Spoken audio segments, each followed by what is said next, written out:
Right on time this morning. Hey, good morning, everyone. Day 2 of the Wyoming Wildlife Task Force. Be a little bit different agenda because we actually covered multiple things that we moved to today. Actually, we put out for public comment. Looked like we're putting them out for public comment from yesterday. And so thanks to the committee for getting through that quicker than I ever anticipated. A couple things. All day to do a day's work. Yeah, yeah. A couple things. One of the things that talking with Director Nesvik and there's been something that's been out for public comment actually twice, and I think that it'd be nice to have some resolution on that. Is the regionalization of non-resident elk licenses and the cap. And so that's something that we talked about a lot. We put out for public comment. I think it's been on, it was out twice. And so I don't know, what the committee's pleasure is on that, but we've talked a lot about it. So open to removing the cap and regionalizing, moving something forward to regionalizing non-resident elk, or do we need to send it back out for public comment again? Or, I guess that's something that is just kind of hanging out there. Hey, Pat, good to see you this morning. Yeah, thank you. Sorry, mate. Just waiting for him for a motion. I think we beat that horse to death. I think we've been out for public comment. I think we both took. Those are all within the power of the commission. We make that recommendation to the commission. Okay. Well, I guess I would entertain a motion on that. Okay. Move the cap and regionalize non-resident. Well, recommend to the commission. Seconded. So, Mr. Chairman. Yeah. Okay. So it's been moved and seconded. Moved by Lee, seconded by Cy to remove the 7250 cap, and then also to regionalize, to recommend to the commission that we regionalize non-resident elk, general elk licenses. Make it similar to, I think the language in the language in the public comment was similar to deer, similar to mule deer. So open for discussion. Go ahead, Representative Summers. So, Mr. Chairman, the one thing I, originally thought was, why wouldn't you just raise the caps or throttle it, raise it so much a year? So people have a understanding of kind of certainty that what's going to happen, as opposed to, I realize it's wide open like every other species, but I still think there's enough concern out there that I wonder if pick it. I don't care. You can't increase by more than 500 a year. In the first year. So I think I don't know. I just think there ought to be a wrong to kind of bring people into it. But that's just a thought. Yeah, I think the confidence for me on this decision is knowing that in statute there is already that in place with the 8416. So that for me that's a That is a problem. Yeah. And it is in statute 8416. Correct. It's commission reg, right? That's commission reg. Yeah. Mr. Chairman, I mean, we either trust the department and the commission to do their job, or we don't. Our recommendation is as simple as I beat this horse to death. That 7250 cap is totally arbitrary and capricious. It has nothing to do with biology. I think we give the commission and the department a recommendation that lives that, and look at how to regionalize non-resident general elk types as they best see fit, and rely on them to do their job. I don't think we need to have a throttle. They have that discretion to do it today without a throttle. So I think we keep our recommendations simple and let them do their job. Please, Chairman, I agree with Pat, and you look at, if you look at what they've done with deer, I mean, in Region F, I watched them. They felt things weren't going good, they've cut back, way back on the non-resident tag. It's happening over at G. So it's not just because the cap's gone, it's gonna be, well, here you go, throw them out there. I mean, they're basing their decisions upon Biology. biology. and it's similar to what's happening in Region A, B, And C. actually, part of ours was social. In Region F, we were seeing a lot of outdoor related, non-resident, do-it-yourself related resident hunter conflict, and they move forward to reduce that conflict by reducing non-resident hunters. Sorry.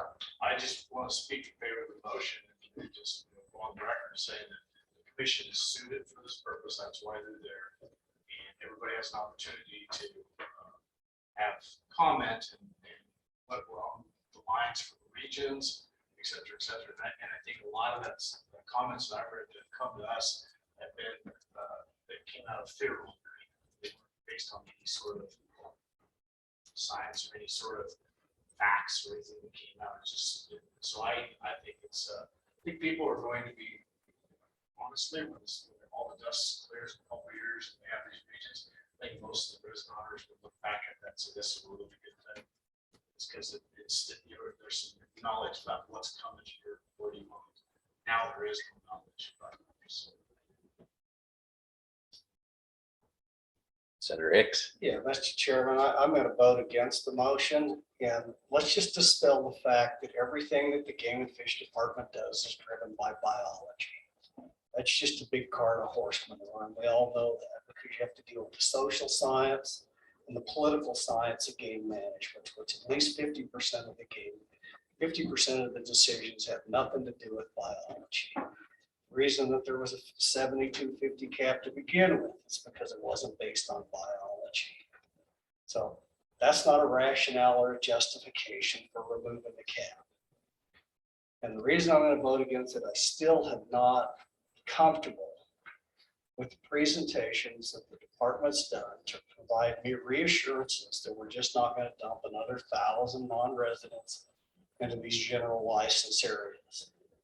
You know, we're talking about taking bulls now. We're not talking about cow calves. These are an additional take on top of it.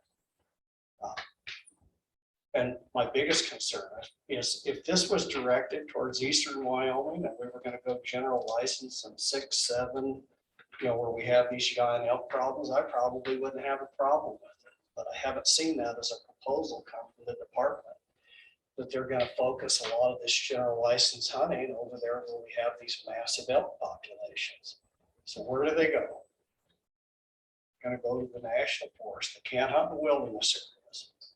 There's only so many limited quota licenses or general license areas, because that's where these additional 1,000 tags, which is projected based on the data that was presented, are going to end up in those general license public land units in western Wyoming. And until I see something that the distribution, we looked at the regionalization, I get that. They're still capped with 80-16, but only on that first pass. And so I'm just not comfortable with it. And I'm, you know, if we had triggers in there, I do have some confidence in the department, but I also understand the political pressure and the pressure from lobbying groups and from you folks out here. And I understand it's a good deal. I'm not necessarily opposed to it. I just don't think it's the tool right now that's going to address the elk issue that we have, because those are not general license units. And so I'm still uncomfortable with it. So I get it. Arbitrary and capricious, taking it off, arbitrary and capricious. This is not driven by biology. It's just an allocation system. That's all it is. And so right now, I'll probably be the lone stranger out here, but I'm just not comfortable with doing it at this point in time, unless there was some type of mechanism that's articulated by Representative Summers that provide some assurances this thing would be phased in. We go look at on a broader scale. How is this going to address the elk issue that we're dealing with? So, Mr. Chairman. I that didn't would see any be proposals to my go question. general license. over there. Can we be prescriptive in sending this to the commission? Can we be prescriptive and say, we want that? Just exactly what Senator Hicks is saying. We want it to be used to address this over. These areas where we have, so I guess I'm asking you, former commission member, can we be done with what we said? And Mr. Chairman, Chairman Flipner, I think that'd be a bad idea. Why is that? Obviously, this gives the department extra management tools in eastern Wyoming where we have horrible overpopulations, along with their other powers there. They get to decide whether those are limited quota areas or general areas. So we could kill a lot of elk where we need to kill a lot of elk with just this move, depending on how the commission reacts, but no, your argument is speculative, that we're gonna have everybody flood the national forest. You know, if the cap weren't there, we heard testimony, they would have issued an additional 4,000 non-resident general elk licenses statewide. Where those would have gone, I don't know, I could speculate about it. But I think we've all agreed that outfitters are an important industry to our state and they need some certainty. This gives them more certainty, I believe, than other things I understand the task force debated yesterday about outfitters set aside draws and things like that. This gives, you know, just the removal of the cap would have added 4,000 licenses to this year's draw. And I think we need to trust that department. I think that, you know, we can cap, you know, we can put ideas and thoughts, or we can talk to them individually, but at the end of the day, they have the discretion to do this right now under their statutory and rulemaking authority. We ought to let them do their job. Mr. Chairman, Go ahead, Bob. Go ahead. Go ahead. Mr. Chairman, thank you. We're not stopping. They can make this decision anytime they want to, as you well know. So, I mean, we're making a recommendation, period. They could go ahead and make any decision they want. Right. You know, there's the talk of it would have put 4,000 more general licenses out there. Could have is the operative word. If the Game and Fish felt that was needed under this, by removing the cap, they can do that. Or they cannot. If they see areas where they feel there's too much general pressure, it gives them the tool to, this gives them the tool to pull it back. And so it goes both ways. I mean, like I say, if they've got an area that they feel needs more general season hunters in there, because it's not getting the job done, they can put licenses in there. If they see this area that they feel has too much pressure, doesn't need that many hunters in there, they can throttle it back. So it cuts both ways. So on a couple things, I think in northeastern Wyoming, we've seen two different areas in the last few years go to general, area 2 and area 116.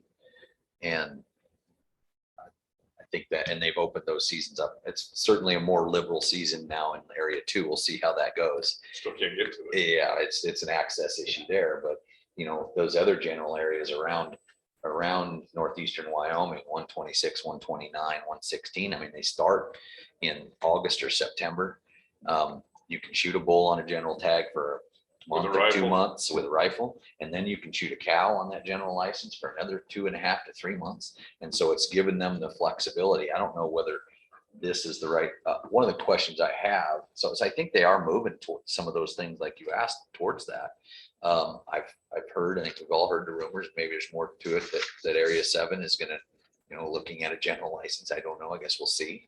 But would it help to make it 2 different motions, one with the removal of the cap and then one on regionalization? I'm good to split the motion. I'm not. I mean, let's vote. That'll give us. Okay. Sounds And good. if there isn't strong support, maybe someone amends the motion and we talk. So, Mr. Chairman, That sounds I'm gonna make a motion to amend and add 500 to the cap. So what is it, 75, what? 7250. Brian wants to 7250, comment. so add 500. Then it'll either be a second or not a second. Second. It's my motion. I don't accept the amendment of my motion. I call for the question on my motion. Oh, gosh. Okay, we're still on discussion, and I got Adam and I got Brian on the first motion. I'm not a parliamentarian. I apologize to the legislators. If I can't fish this out, I might need somebody to help me with all that, but we're gonna go let Brian, and then I got Adam. So Brian, go ahead. Yeah, just real quick, Mr. Chairman, I think that, because this issue has actually been considered by the commission here just a few years ago, and now with all the study that this group has done, the commission's going to consider this. I think it's highly likely they're going to consider this one way or the other. But I think what we're talking about here today is this group who's taken a lot of public comment, who studied this thing extensively, going to recommend to them and endorse the idea. That's really what we're voting on. Are we going to endorse and tell the commission that this group thinks it's a good idea? Know that the discussion will likely happen either way. Okay, thank you for that. Yeah, Mr. Chairman. I'm gonna go to Adam and then Senator. Just in addition from from folks, regionalization have support with sportsmen. I mean, there's some certainty for them that they don't have to worry about wide open and whatever coming through. The two in conjunction, whether it's understood or not, is where people are, and you can see that in the public comment. I mean, it's no to removing the cap, but yeah, regionalization sounds like a good idea. I like the idea of a step. I see how removal of the cap makes the management decision for game and fish a little more flexible, but presented together as such, I'm probably with Larry. I don't know that I can vote for it and then turn around and say that I'm representing the sportsman's interests. So. Larry. Mr. Chairman, Brian, a question for you. Because I'm sure your department has done some pretty rigorous evaluation. So under this proposal, if we get rid of the cap, go to regionalization, where are these additional 1,000 non-resident elk tags going to go? So the work that we've done to this point has really been those to actually look at what makes sense for the regions. But as far as assigning a quota to each one of those regions, that work has not been done. But to answer your question, so one place where I could see us issuing more general licenses to non-residents than we do now is someplace like Area 6, Iron Mountain. Potentially, I haven't asked my people to evaluate this. I'm kind of speaking off cuff a little bit here, but potentially the Black Hills. We have a serious issue there with a lot of elk and private land and access issues where I think that there's an opportunity potentially for more general licenses. Those are the areas that come to mind, but we haven't gone down the path. I think we have to establish the regions and know what they're going to look like before we can actually determine what a quota would look like. And so determining now what those quotas would be is putting the cart before the horse, so to speak. We got to have those regions identified so we know what kind of a geographic area, what kind of a herd unit, what herd units we're looking at in each region before we can actually have proposed quotas that would go to the commission. So, Mr. Chairman, if I can, Brian, a follow-up question there is these licenses, if we remove the cap, really doesn't necessarily have to be general licenses, does it? I mean, you could take like Area 7 or 6, double those licenses, and that just counts against the 8614 under that scenario. So I guess the question is by removing the cap, it doesn't necessarily specify that these have to be general elk licenses. Is that correct? I think it does, because we're at least in the first draw, because we're limited to 8416 in the first draw. I mean, we couldn't double the number of licenses, and that's by hunt area. That's not statewide. That's by hunt area. We only allocate 16% to non-residents under the current system. So in Area 7, we could not double that unless the first set of licenses was undersubscribed. All right. So basically, they are going to be general licenses. Yes. All right, thank you. They are because the limited quotas can, but those are all gonna go in the first draw. I understand.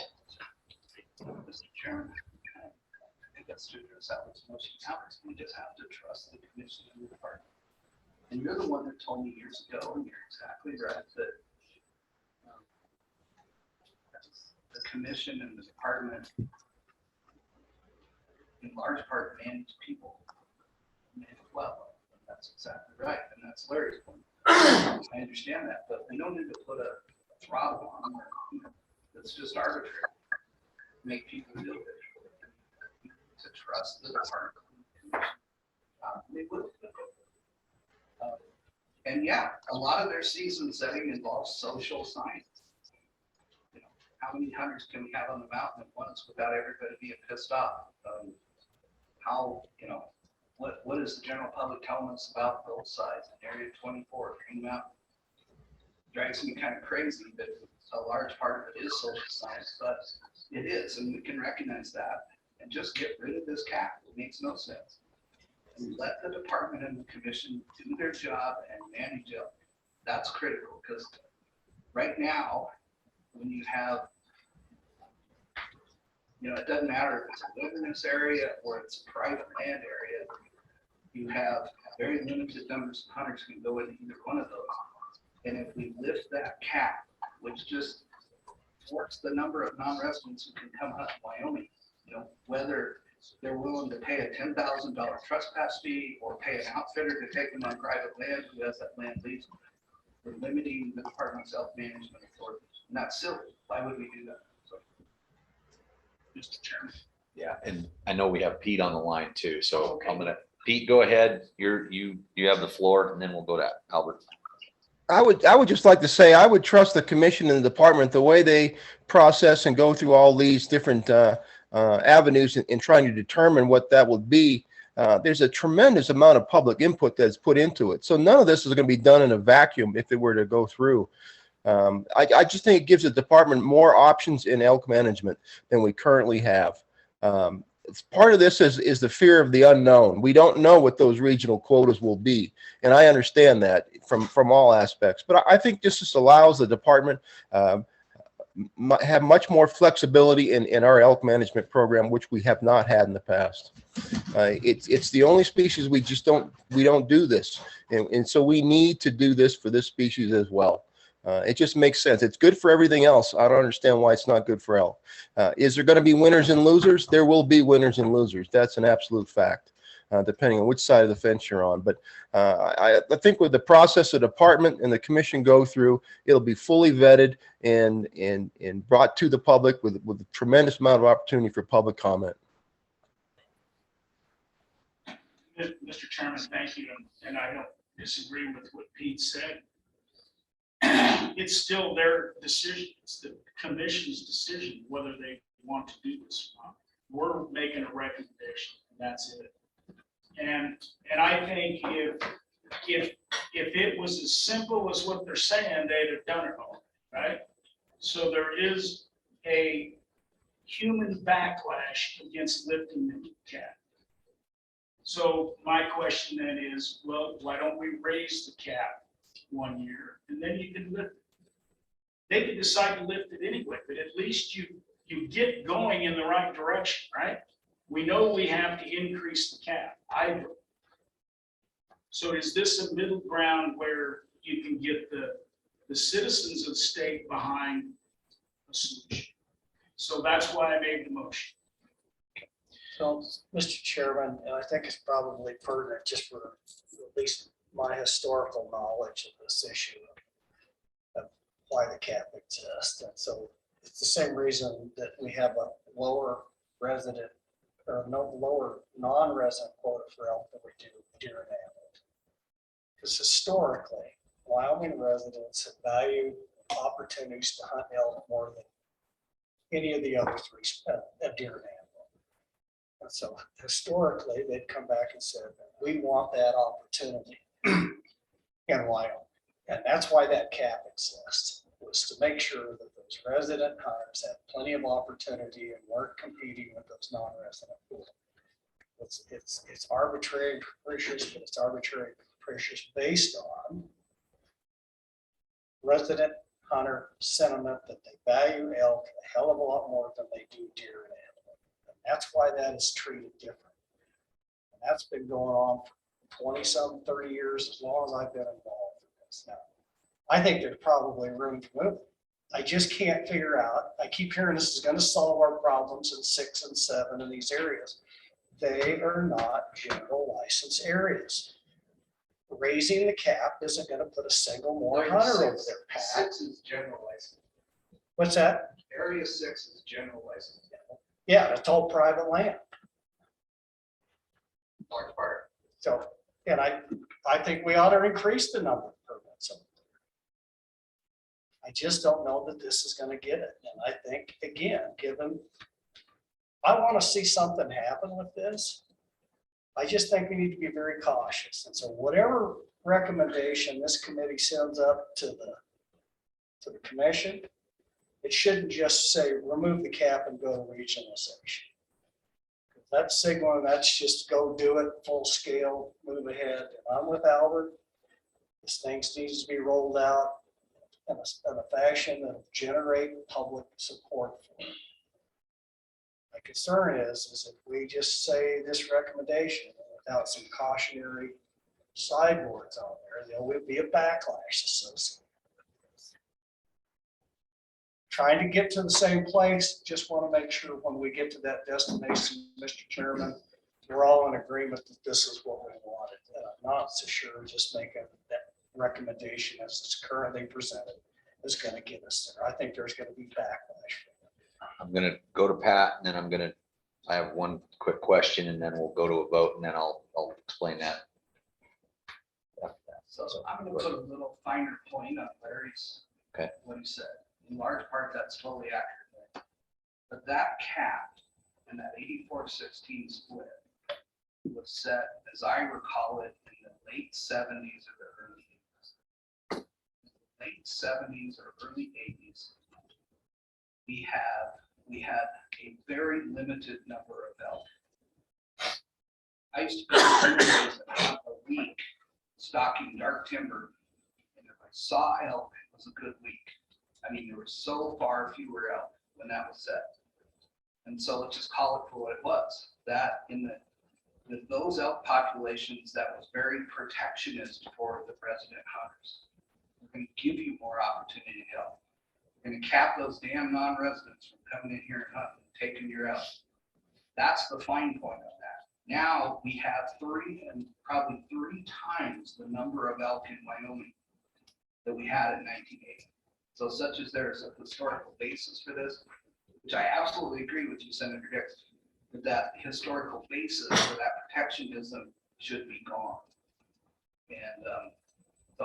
And I've never participated in any entity in my entire life that is more transparent than the commission and the department with regard to season setting and these kind of questions. So such as, Albert or Senator Hicks have concerns about we need to throttle them back, or, set some arbitrary and capricious limit on how much it can increase in any given year. I'm going to join with Pete. That's all going to be taken care of by the public comment and the outreach that the department will do when they go forward with a recommendation from this task force to remove the cap and regionalize elk licenses. I mean, all of these debates and whether it should be 2 licenses in the first year and 4 the second, it's just wrong for us to impose our arbitrary ideas for political purposes and how we think that might be viewed by the general populace of Wyoming, to impose those limitations on the commission. Let them do their job. Okay, so- Mr. Chairman. Yeah, go ahead. So Sam, we're gonna do this historical context. That elk distributions changed substantially. So part of that protectionist for that resident stuff, when that cap was in place, Area 50 was a general license. Area 51 was a general license. Area 52 was a general license. Area 53 was a general license. Lee knows this. This is his backyard. Every single unit up there in northwest Wyoming was a general license. All except for 59 and 60 are all limited quota. You know why? Because it isn't blowing up elk population on the national forest. In fact, the Clark's Fork herd still below objective up there. And so we've seen a doubling of the elk population, but it's not a doubling of the elk population that a lot of the resident population has access to. So I would argue in some cases, there's even more need for protectionists for those resident elk hunters. I'll bet that it's already in place from a standpoint there, that it's all limited quota. So those are the public lands that we've seen a decline in those elk populations. And so it's just a shifting thing. It's not apple, it's not comparable, Pat. It is, and let's add in two other factors. Reintroductions of wolves and reintroductions of grizzly bears, which the feds won't let us manage.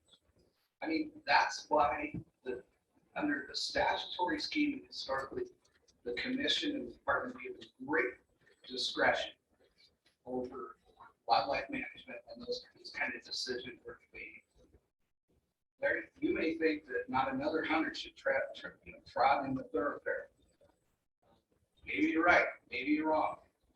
But there are people that are more suited to make that decision after robust public comment and after receiving a recommendation from this task force. Dwayne, Yes, I don't understand how you could do regionalization of elk without doing something about the cap. That just doesn't make any sense to me. it was I mean, interesting. I don't know what Yeah. the direction is, whether it should be just raised per year or something. But I just don't see the purpose of regionalizing elk Yeah, it is. without removing that cap. It is really interesting when we saw that presentation and you see the elk numbers, the non-resident elk numbers, and then as the quotas go up in the limited quotas areas, the amount of licenses that are issued in the general areas goes down just because of that number. It is interesting how that works, even though we have more elk in those areas, that you're trying to get more hunters in because the limited quota areas go up because of numbers. You can't issue more licenses, and it is a very interesting system that we use on that. Yeah, I just want to echo what Dwayne said. I thought that was obvious to everybody. I'm glad you said it, Dwayne, but two have to go hand in hand. You can't regionalize elk licenses without time hands and managers and to realize what kind of quotas go in those areas, whether it goes up, down, whatever the case may be. It's just way past time that we just with this one and just let the commission have this in there. Okay, well, I'm going to call for the question, and then if we want to come back and make another motion, Albert's motion, or split it, or however we want to do it. The motion on the table was to recommend to the commission to remove the 7250 cap on elk, non-resident elk, and regionalized non-resident general elk licenses. Mr. Chairman, just point of order, don't we need to vote on Albert's motion first? Okay. I'm just, Oh, okay, and it Am I did correct? get a second, probably are, and I apologize for not being a parliamentarian. You've been a commissioner. Yeah, well, we have a very flexible Robert's rules in Campbell counties. Yeah, Mr. Chair, yeah. so this shit house, Wyoming State Prison educated lawyers. Oh, boy. Oh, boy. Senator Hicks, I want to thank you for defending me against Nesbitt trying to call me a shit house. Wyoming State Prison educated lawyer. I think it was a 1 year. I don't think you actually used it. They're probably similar, but. All right, so we're Didn't gonna think you were vote. paying attention. So we're gonna vote on Albert's motion, which was to not remove the cap, but to amend it to add 500. Is that correct? And was there any, that was just at 500 and then, so leave it at 7750. Okay, and it was seconded, I think, by Larry.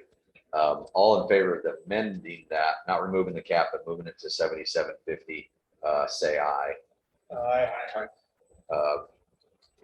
All opposed? Aye. Okay, back to the motion. And this is to remove the cap and regionalize non-resident general outlet. All in favor, raise your hand so I can count them. Ryan, please have their hands up. 10, I can't say. 8 in here, both of them, so 10. And so it passes 10-3 with, looks like 5 absent.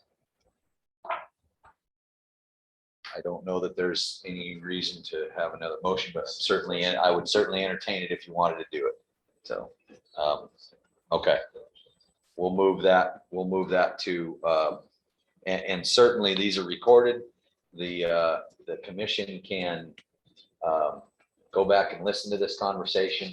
They can listen to all of this and we can certainly show up and help them with that conversation if needed. One question I had, I should ask this prior. This is probably for Pete or Pat. When you guys had the conversation before on this, I was whispering with Albert. did you guys have a regional? So, Something like that. So Pat, when you guys had this conversation as a commission before, did you have the conversation about regionalizing non-resident general health? Was it at the same time? I believe so. Okay, so it was the same exact conversation. Okay. Same conversation, same arguments, same concerns, same problems. Okay, thank you, Pete. I appreciate that. Okay. All right. Moving on to something that from yesterday's discussion, that there was a little bit of discussion on this, but I don't know that we had any clarity. It had to do with non-resident licenses. No, sorry, not non-resident licenses. With landowner licenses, and this is probably a question for Brian and Pete.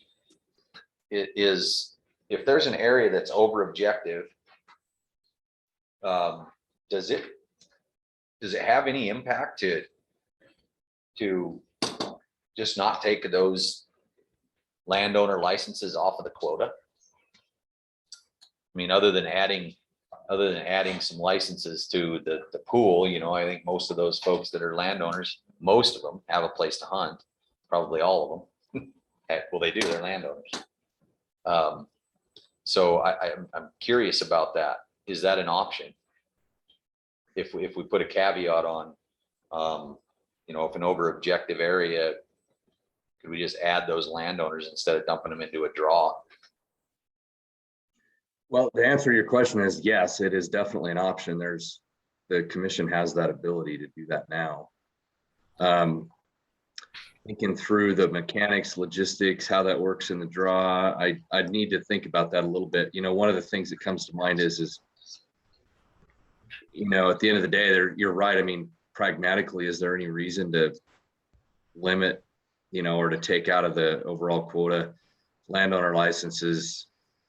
It's not an impact, but kind of goes back to the whole biological principle that population reduction, bringing populations from over objective to objective is more about female harvest than it is about bull harvest. And obviously landowner licenses and type 1s are all about bulls, but answer your question, Rusty, is yes, it can be done.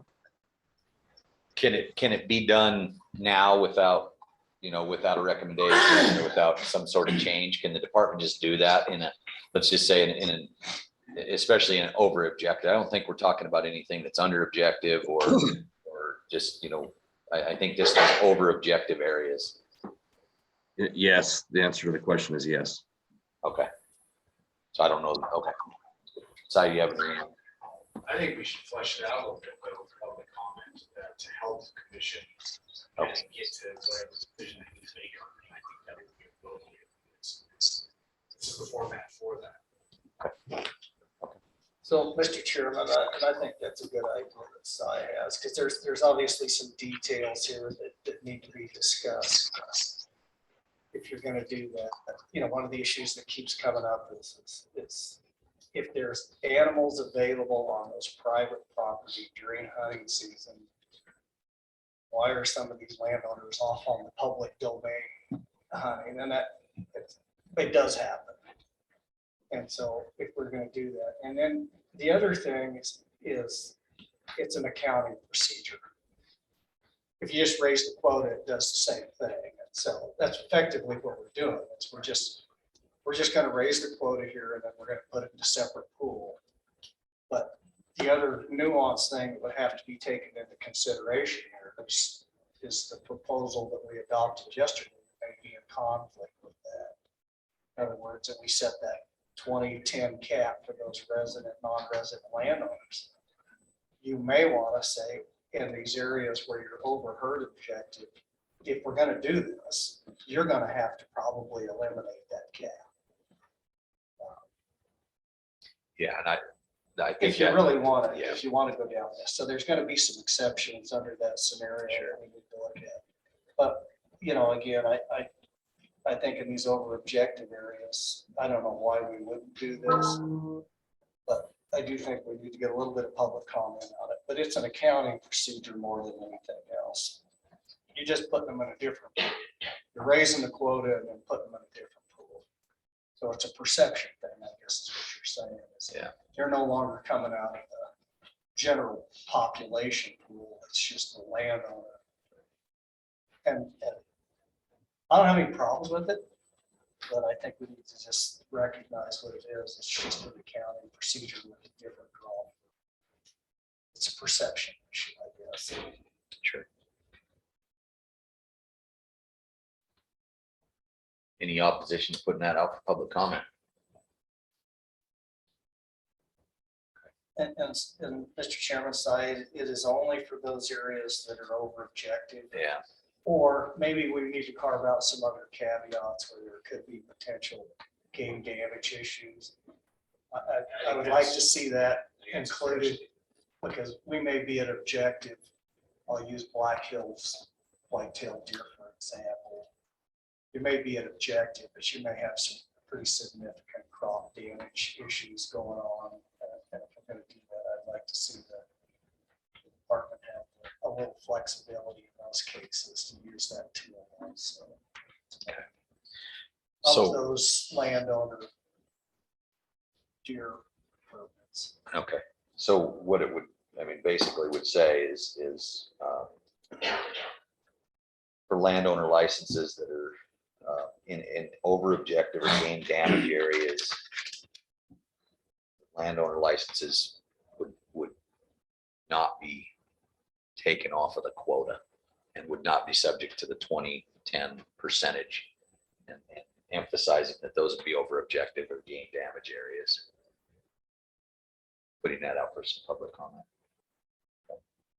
I'll work with Brian the staff to wordsmith that, make sure it's readable. It's going to be I would, just going into this next month too, I would ask all the task force members to reach out to your individual folks that you know are going to put in public comment, explain. So there's a lot of stuff that is going to go out for public comment in the next month, probably in the next week or a month.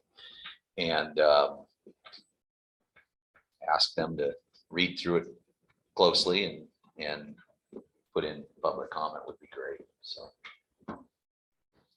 All right, Rusty, I got Yeah. a question. go ahead.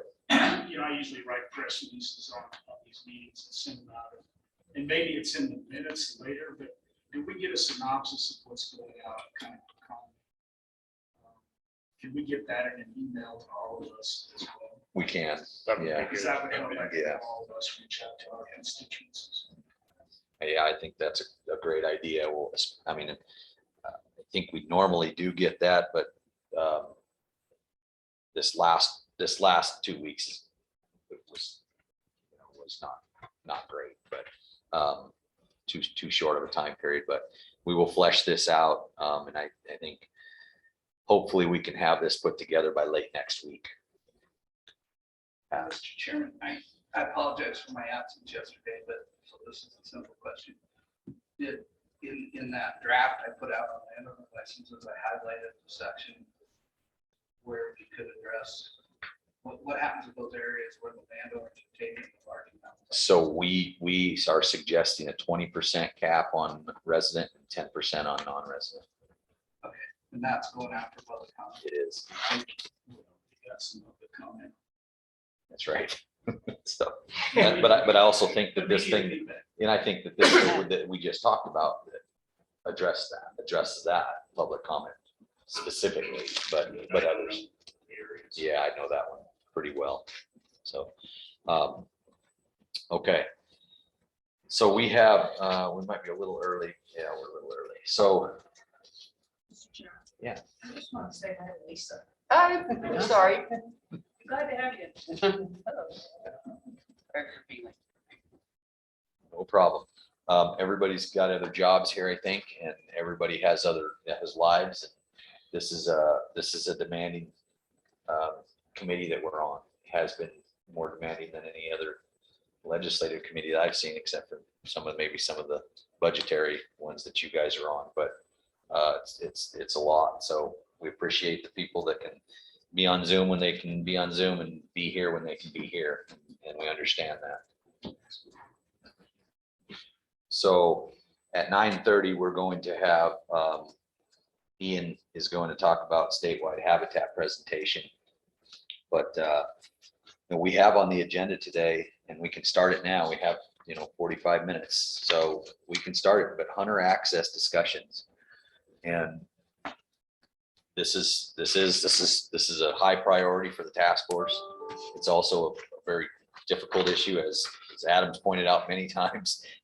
It's important. It's important that we flesh out things that we can do and maybe see what options we have besides money and tags. I don't know if there's anything besides that, and to get access. And I think that we owe it to, we certainly owe it to the resident hunters to talk about it. It's a big deal, and it gets a lot of publicity, and so I'm open for maybe for 30 minutes, that if we can maybe brainstorm some more ideas on hunter access issues and block management, if that's possible, or some of those things. Go ahead, Adam. So this is gonna be a different way to go about it potentially, but we know that private landowners are the ones that have to be at this the seat of this conversation, correct? Why don't they come to us with options? Because it's one thing for me to come to a landowner and go, you need to give me access to BLM. They don't have to do any of that, correct? Like it's private land. They can restrict anyone, anyway, anyhow. But likewise, they have the authority and power on their land to go, yeah, I don't mind having 10 people walk a cow trail for 400 yards to get to BLM or to forest, or a back pasture that, elk come down and hammer. But I think that those suggestions are going to have a whole lot more weight in moving this conversation forward if it comes from the people that it affects the greatest. People whose backyards might potentially have a couple of guys in orange or camo walking across on a September morning or an October morning. Or if they're fine with it, letting horses go down a cow trail to get to someplace. The idea that access has to be unfettered is something that I don't think anyone's demanding, but that access is potentially available, I think is a great starting point. And to hear those suggestions from landowners, from the folks that it personally impacts, I think is going to make this conversation move down the road further than just for hunters to come and go, we want to get from point A to point B. Does that make sense? Do you think an approach like that, Adam, could be maybe moved forward with some momentum by reaching out to Stock Growers Association with that same notion of, we would kind of like to hear some ideas on how you may be able to offer some suggestions on how to move this forward in conversation? Or yeah, potentially. I mean, the roundabout way to get this is if you come back with hard no's, we're not doing anything. Obviously, they're not willing to have the conversation, and we're at the same spot we are. But if we offer that up, offer that initiative up rather than just have them on the defense all the time for suggestions. it sounds like an olive branch to me. I like the idea. I'm curious what other people think. Well, I think that, and I don't have it. I actually left it in my folder, but the Stock Growers they offered they had some suggestion. Dwayne, maybe you have it. I mean, I think and one of their things I think was maybe some transferable tags. And, that seems to be a non-starter a lot of times with sports persons, but I don't. Well, I think the non-starter is additional to what's already being handed out. Does that make sense? It does. I mean, I don't think transferability in and of itself is necessarily off the table, but when it's in addition to, like, I've heard the phrase give and take many times from many different people.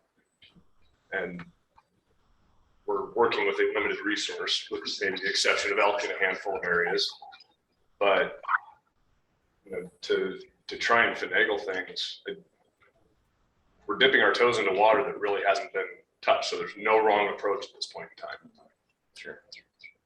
That being said, I do like the approach of not putting them on the defense, just asking what are maybe some thoughts you had?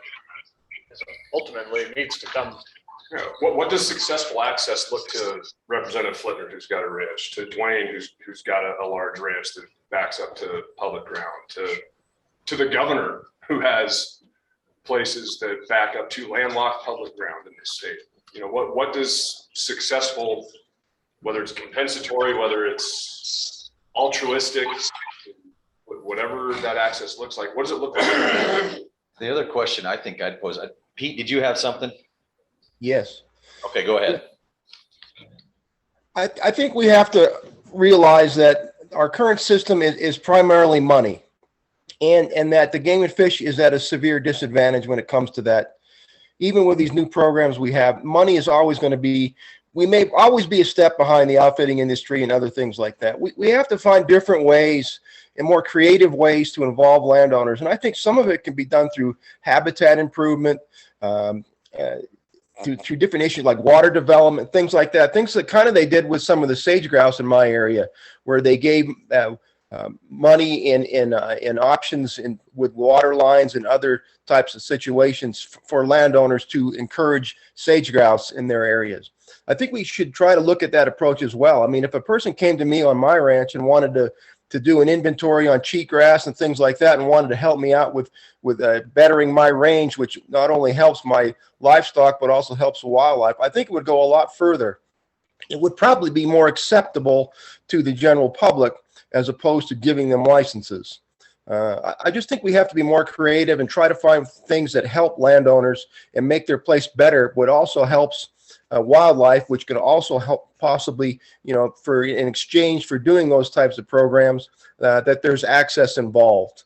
I know it would go a long way. If somebody came to me right now also in my place and said, you know what, we're going to take care of your prairie dog problem or whatever, I'd go, hell yes, let's work on it.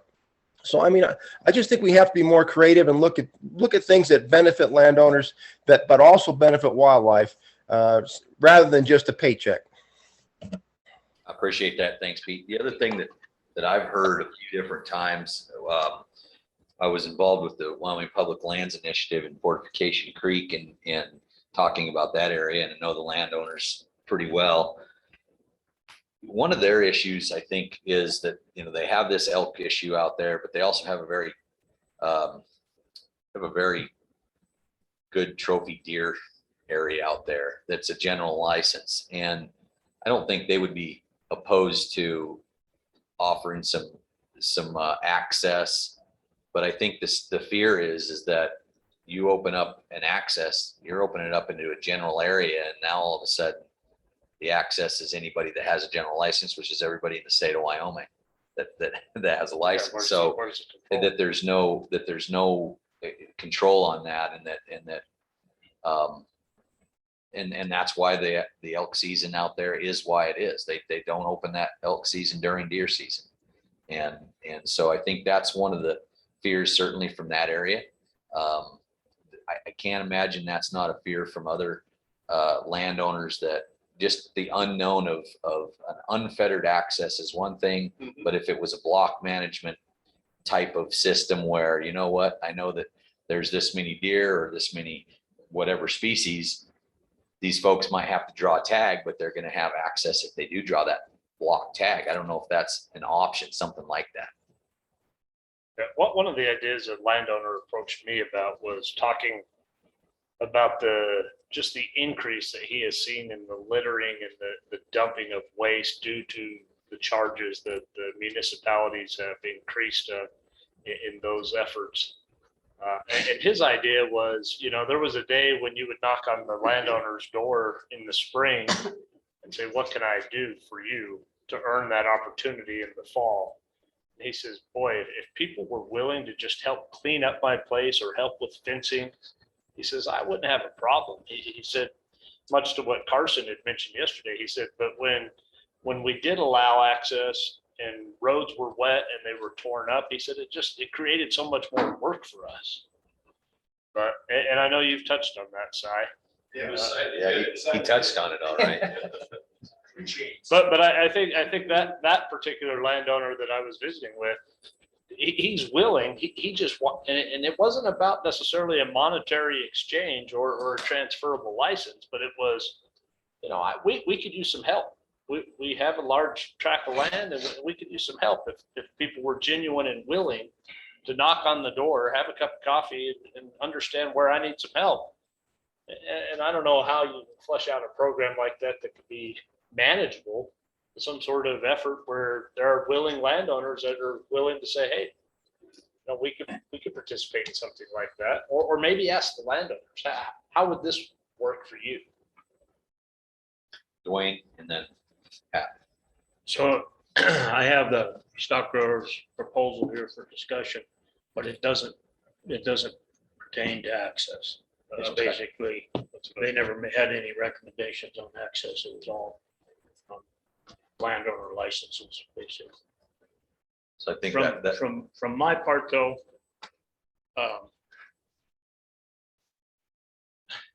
I allow access on my place, but I want to be in control. If I let people on, I tell them, you treat this place like it's yours, just don't forget it's mine. If they forget that, they don't get access. It's pretty simple. I do think there is some opportunity for helping landowners with different conservation ideas. I've been trying to do water development on my place as I can. Tried to get the federal government to participate in some of that.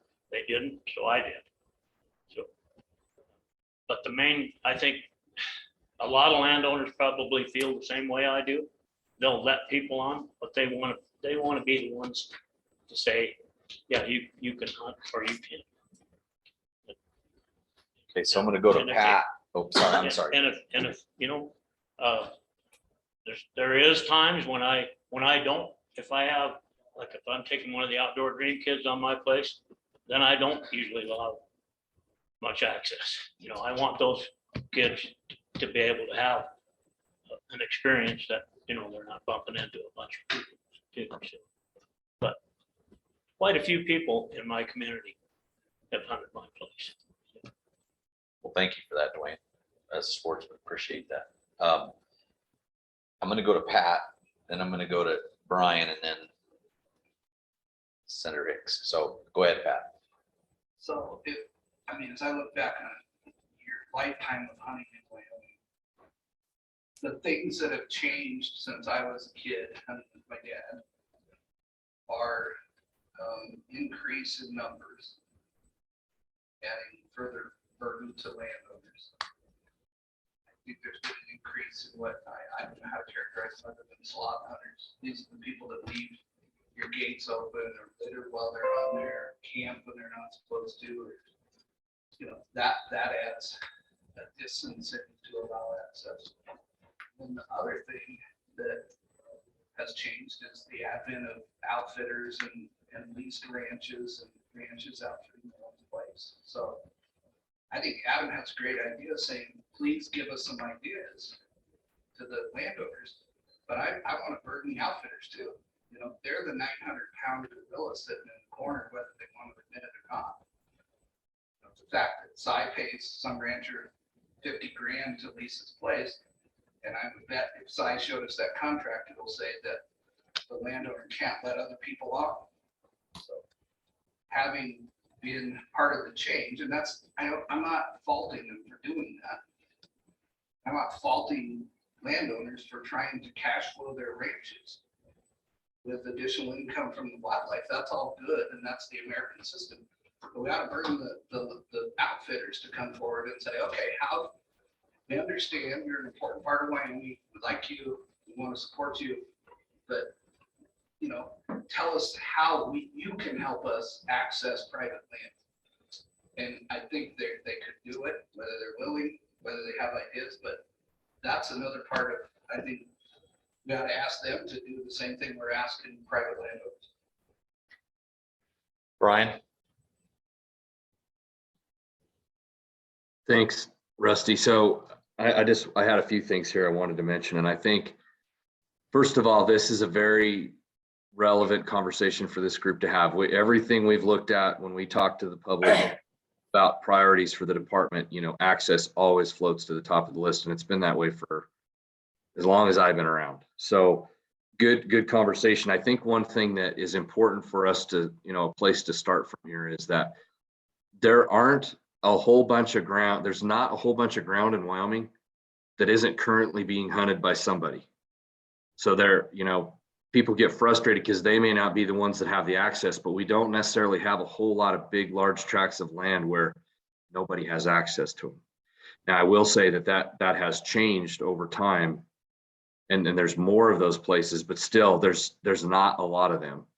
I think, you know, one thing we should not forget, and Dwayne went down this road, there are a lot of places, private places in our state where a lot of access is allowed now. It's just not through some kind of a government program. It's not through some kind of a list that's out there on a website. Guys like Dwayne, and I have firsthand experience with Dwayne and my son being able to have an incredible experience at his place because he controls it. And he, I would tell you that from my observations, there's not a whole lot of room for a whole lot more people to go to Dwayne's place because he allows a lot of access. He just does it in a way that the experience is a quality one, and he maintains a quality on his ranch. I think it's important to remember there are all over this state a ton of easements, long-term perpetual easements, and some termed ones that go back to the 50s and 60s. And we shouldn't forget that. That's a tool for the future, but it's been there for a long time, and it's provided some access that used to not be there. The bill that was passed by our members here on the task force that are in the legislature 2 years ago, you know, provides a significant increase to the amount of money that can be spent to acquire easements through private land to get to difficult to access public lands. That's something new that we're going to be able to do that wasn't there before. Obviously, Access Yes is there. That's a program that 20 years ago, 25 years ago didn't exist. It's created access to 2+ million acres of ground. As Pat mentioned, there's a lot of outfitted ground in that, you know, because everybody doesn't have access to it. I think we just have to be careful to remember there's still hunting opportunity occurring there. It may not be at the level that some believe it should be, but there is hunting occurring on those lands. Somebody with a license has some access. And then the last thing I'd say is I think when, you know, this is a tough one because of all those things I told you we've tried and we've executed and we've implemented. It's hard to find new ideas that are going to really increase opportunity and access.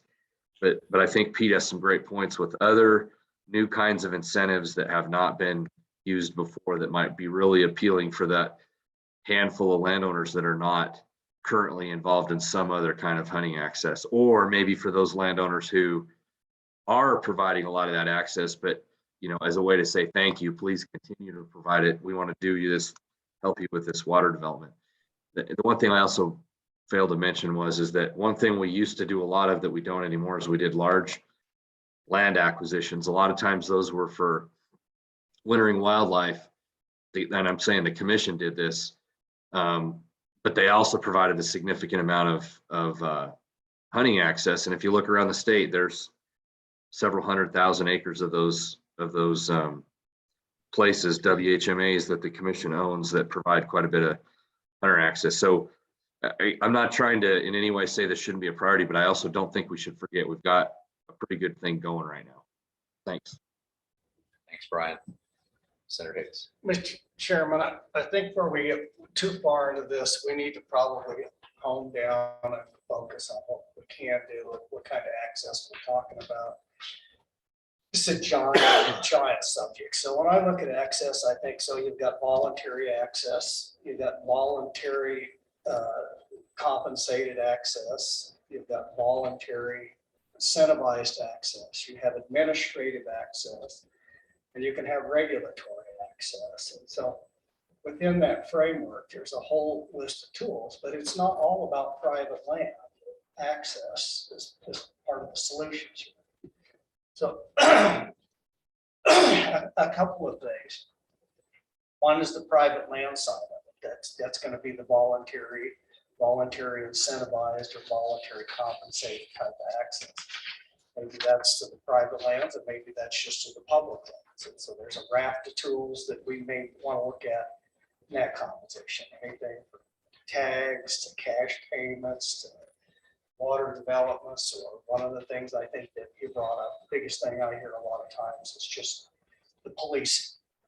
You know, the open gates, the dumping, who's going to do all that stuff. And so that's part of the issue. But the other side of it that I think that we probably, and then the other thing, when we get in this whole realm of access, we have to be able to work within those things that are within our sphere to be able to influence. And we're probably not going to see the federal government, regardless of what recommendations this task force or anybody in the state of Wyoming does, enter into large land exchanges for the purpose of gaining public access.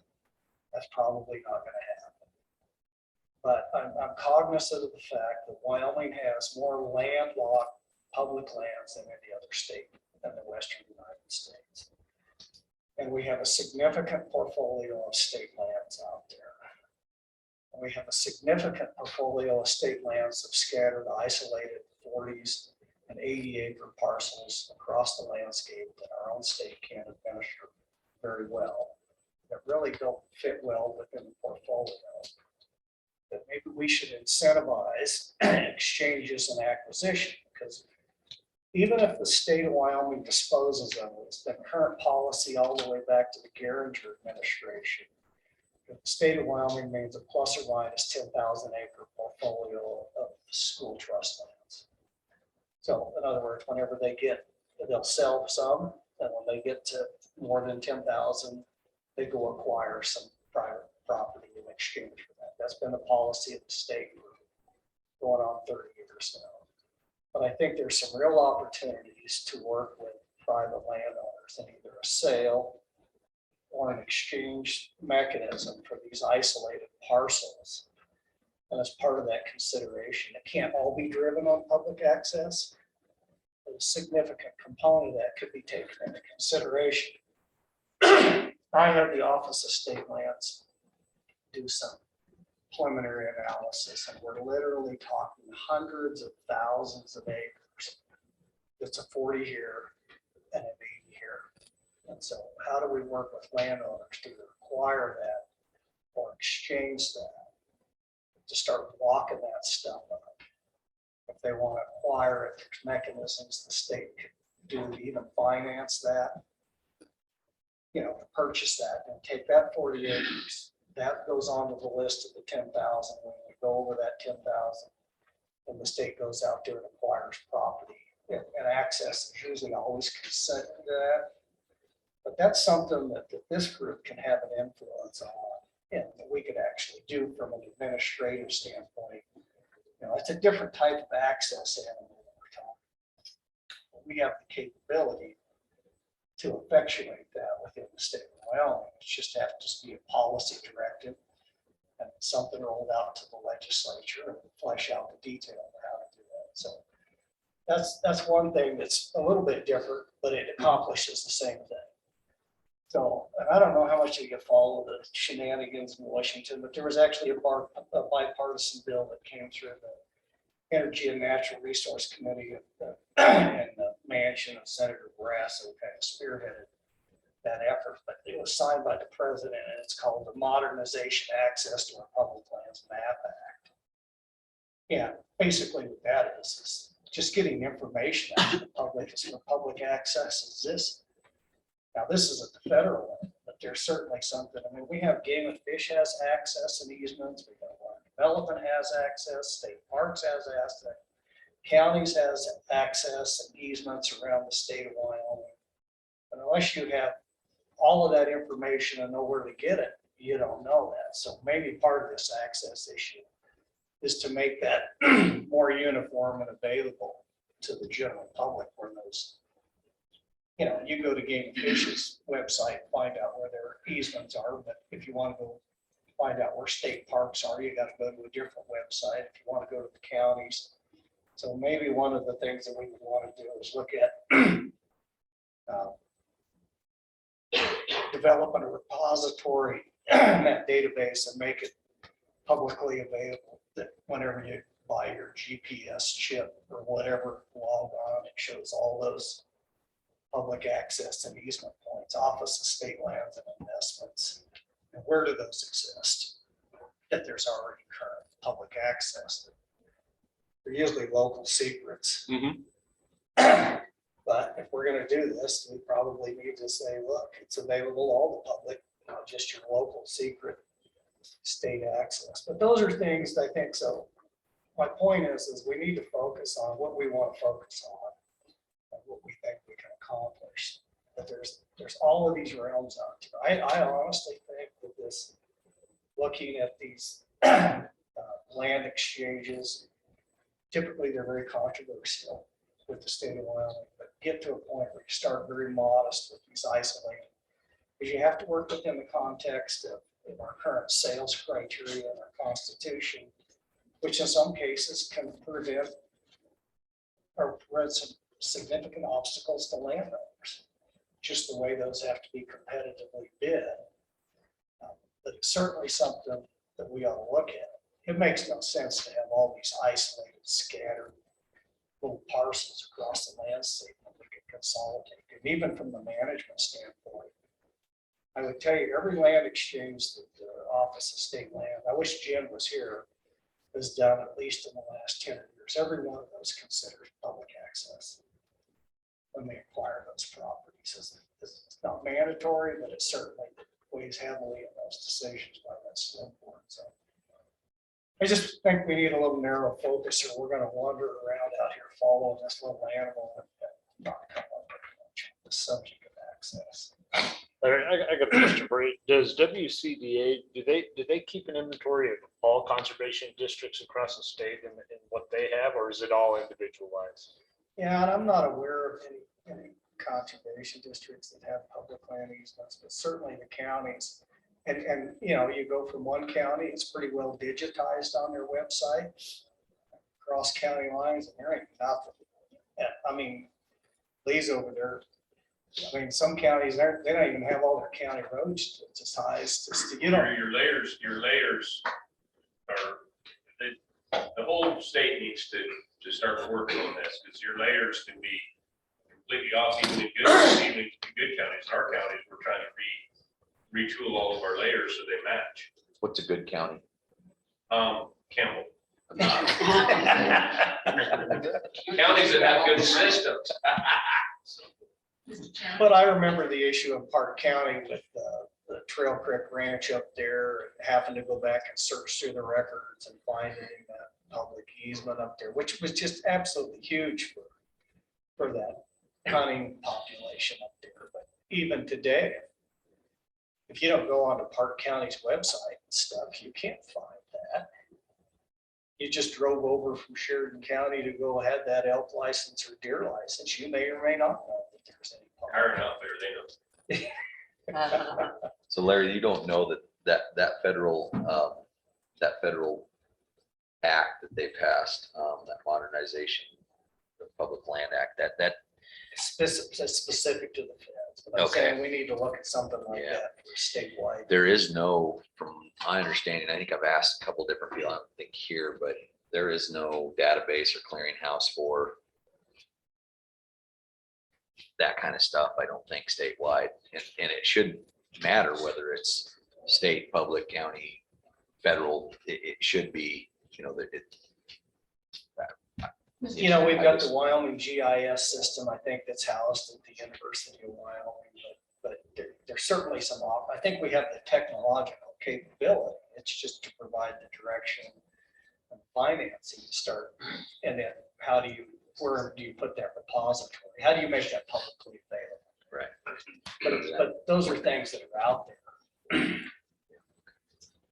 Mr. Chairman, one of our interim study topics in TRW, which my good buddy here goes to on management council, was to get an update from GIS. We do have a GIS coordinator.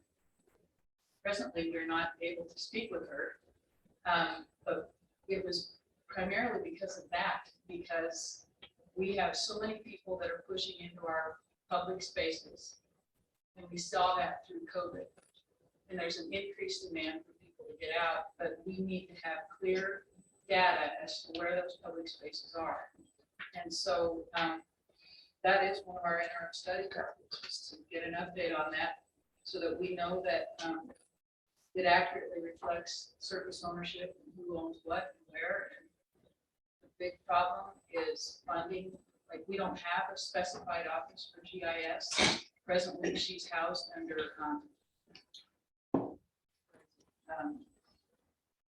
tech department, whatever. We just Stay on. Well, we do have one, well, Karen is under, I mean, she's Oh, yeah, she's an individual, but we don't have an office, we don't have a specified office, nor do we have a specified funding source for that. This Montana does, Utah does. So our TRW committee was wanting to look at this because we feel like it's an important issue for Wyoming to get that information, get it accurately recorded.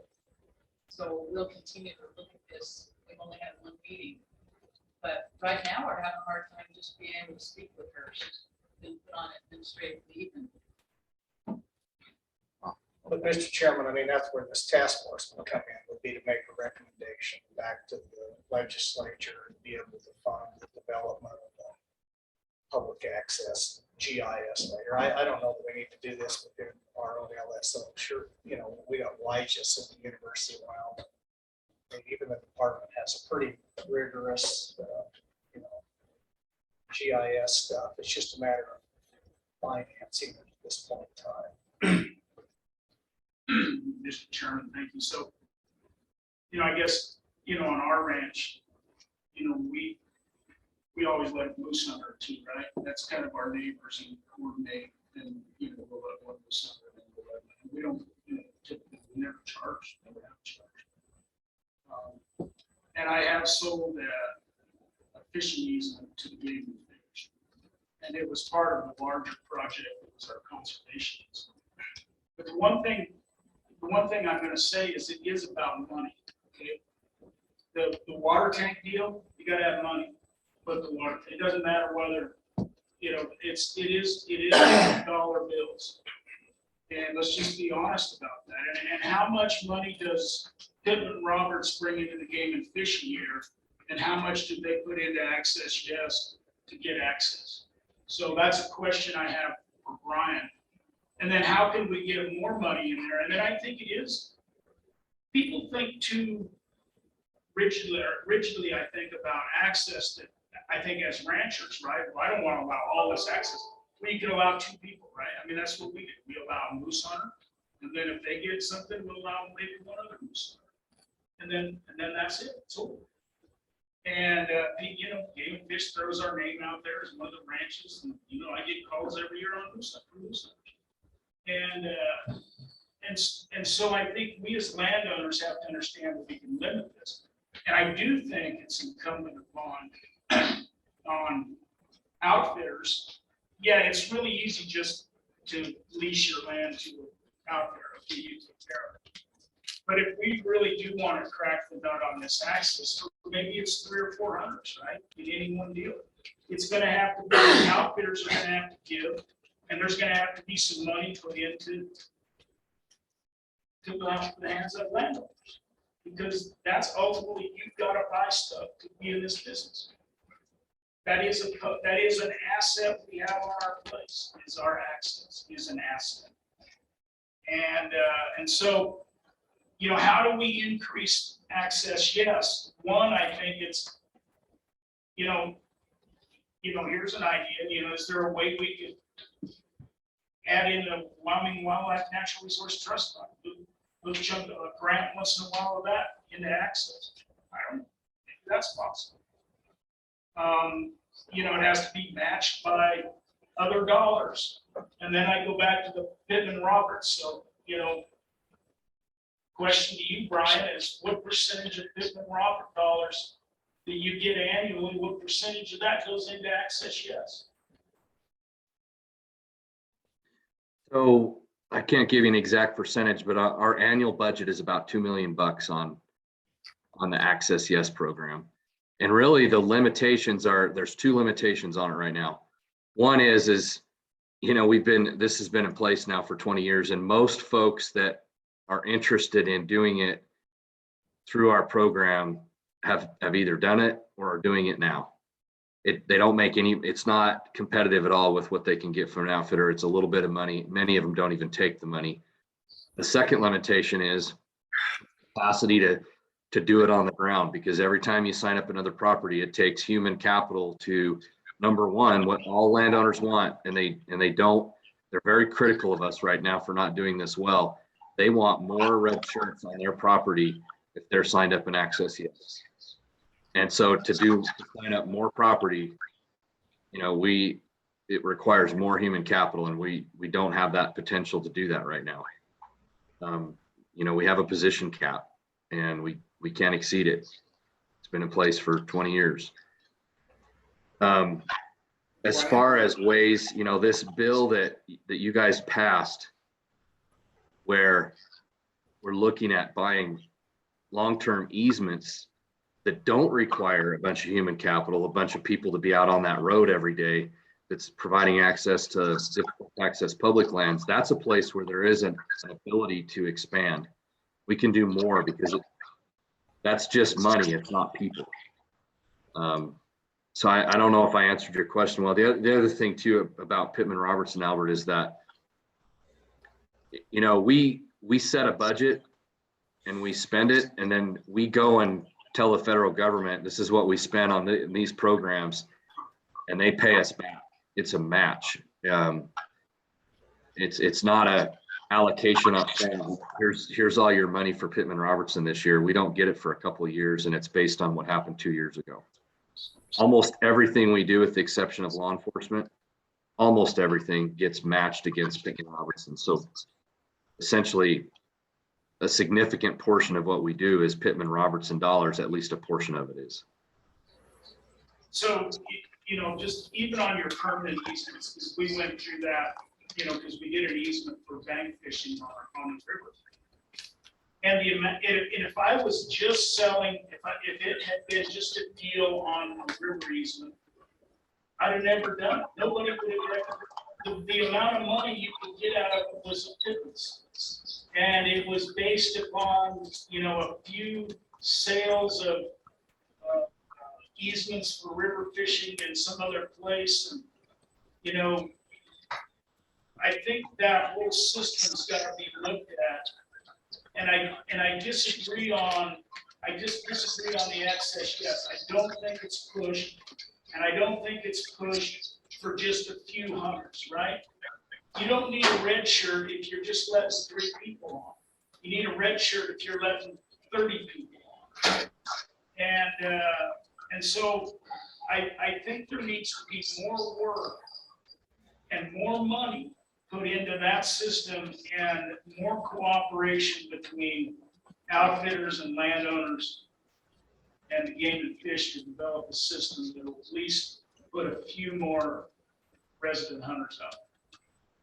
Hey, Mr. Chairman and Brian, you broke up. You said that people that participate in Access Yes want blah, blah, blah, blah. What do they want?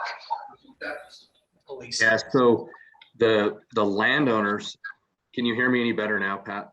Yeah. So the landowners who sign up for Access Yes, the number one thing they tell us they want is not money.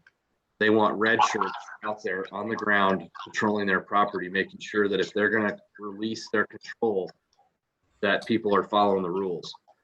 And they're pretty critical of us for not providing enough of that for those folks that enroll large tracts of land into access, yes.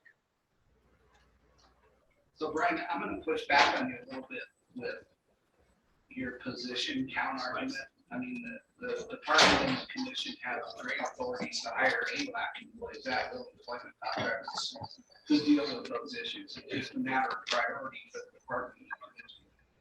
So, Yeah, but my response to that, Pat, is that the people that you need to go patrol those areas have got to be trained, commissioned law enforcement officers, and we don't hire AWAC contract people to go do that. In fact, we can't even hire enough normal game wardens, let alone contract game wardens if we went down that road.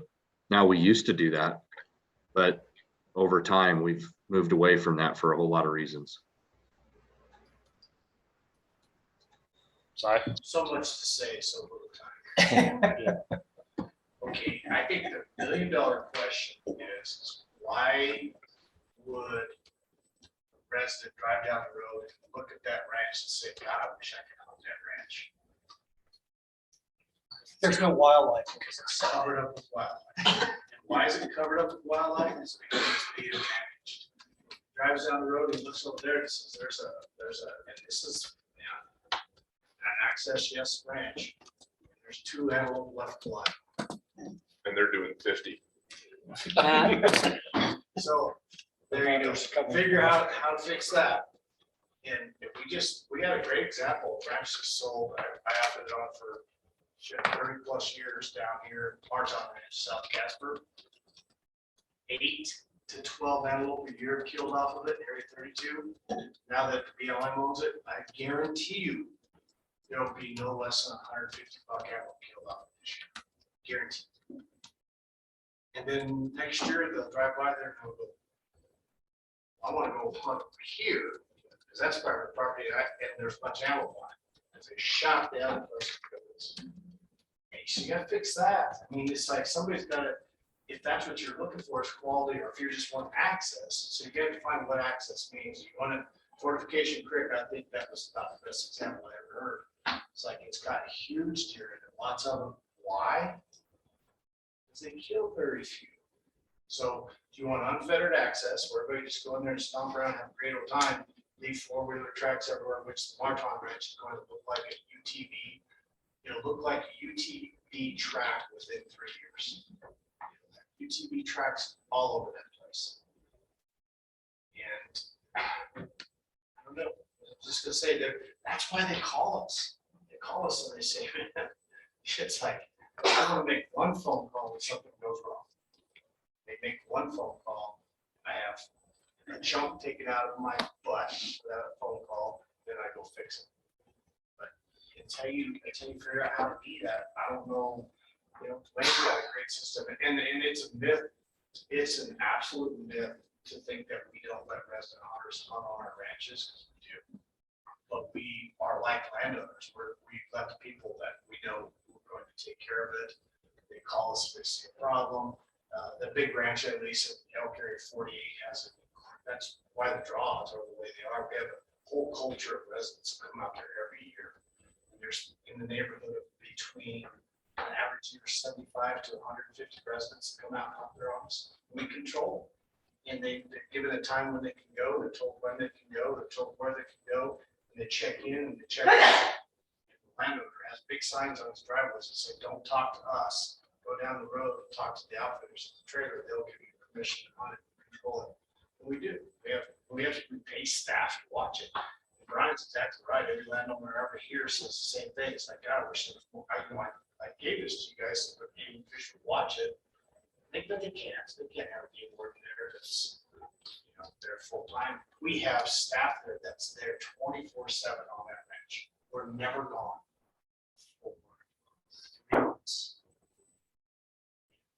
So you got to think about why you want that access first of all, and what you're trying to fix. But I guarantee you, if you're trying to fix, if you want access, because there's a lot of wildlife on that place.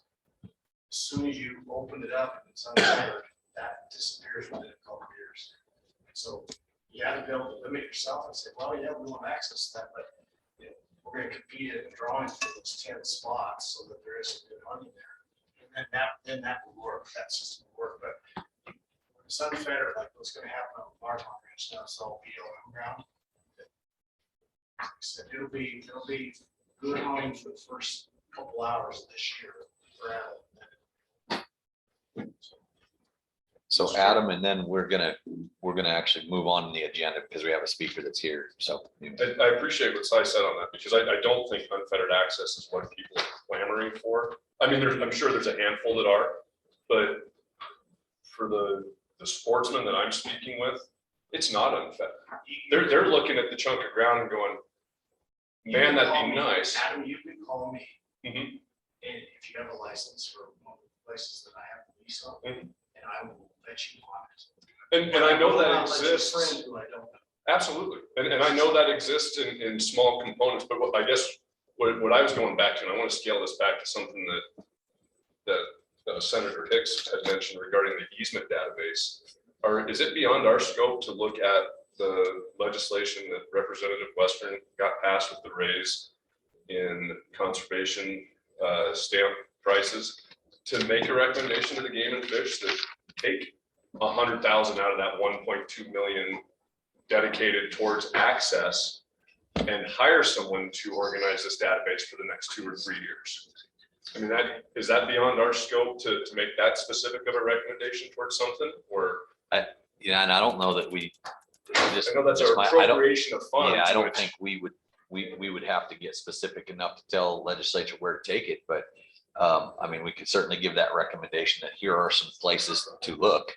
Specific to that was Yeah. statutory distribution on that, but that doesn't mean if there was a recommendation that couldn't be amended. Yeah. In other words, there's 2 provisions there, I think, my recollection of regulation specifies what the department can spend that money on.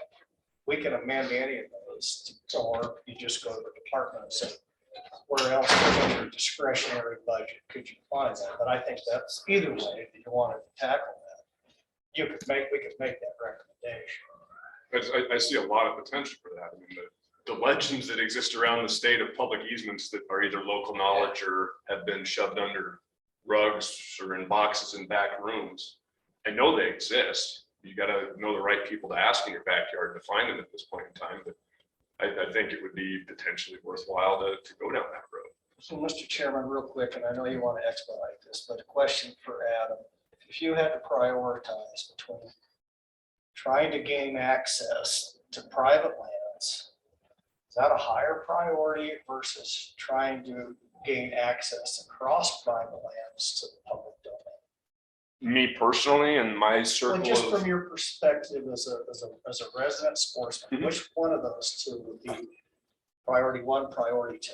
I would say the access through private to public is more important than the access on private to hunt, whatever it is. And that's universal for recreation, whether it's fishing, sightseeing, bird watching, archery hunting, rifle hunting. I think it's through private onto public rather than on private. So, Mr. Chairman, along those lines, and I guess that's where the feedback that I get right now is I think Albert hit on it. It's going to be tremendously expensive. And we've had programs to get access to private land for a long time with the access yes and different things. And so again, we're going to focus and try to get something accomplished in the short time we get here. Maybe that's where we ought to focus our efforts is what mechanisms do we utilize to provide that incentive to provide those landlocked public lands. Anyway, just a suggestion. I appreciate that. I think we're gonna continue this conversation. I think it's been really good. It's a good start to that. So we're gonna take about a 10-minute break, and then we're gonna be just a little bit late on Ian. Thanks Ian for coming early, and then we're gonna be a little bit late.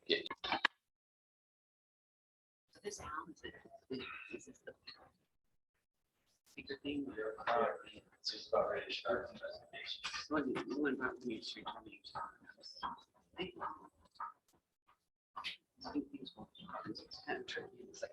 All right, Ian, thanks very much for making the trek here and getting everything going and adjusting your time, your schedule, and things like that. So appreciate it. Ian, the floor is yours. Thank you very much. Good morning, everybody. For those of you that don't know me, I'm Ian Tager, Statewide Terrestrial Habitat Manager for Game and Fish. I'm here today mostly to just share with you some of the things that we're doing at the department from a habitat standpoint, and really go over some of the actions, some of the projects, and some of the outcomes of what we've got going on.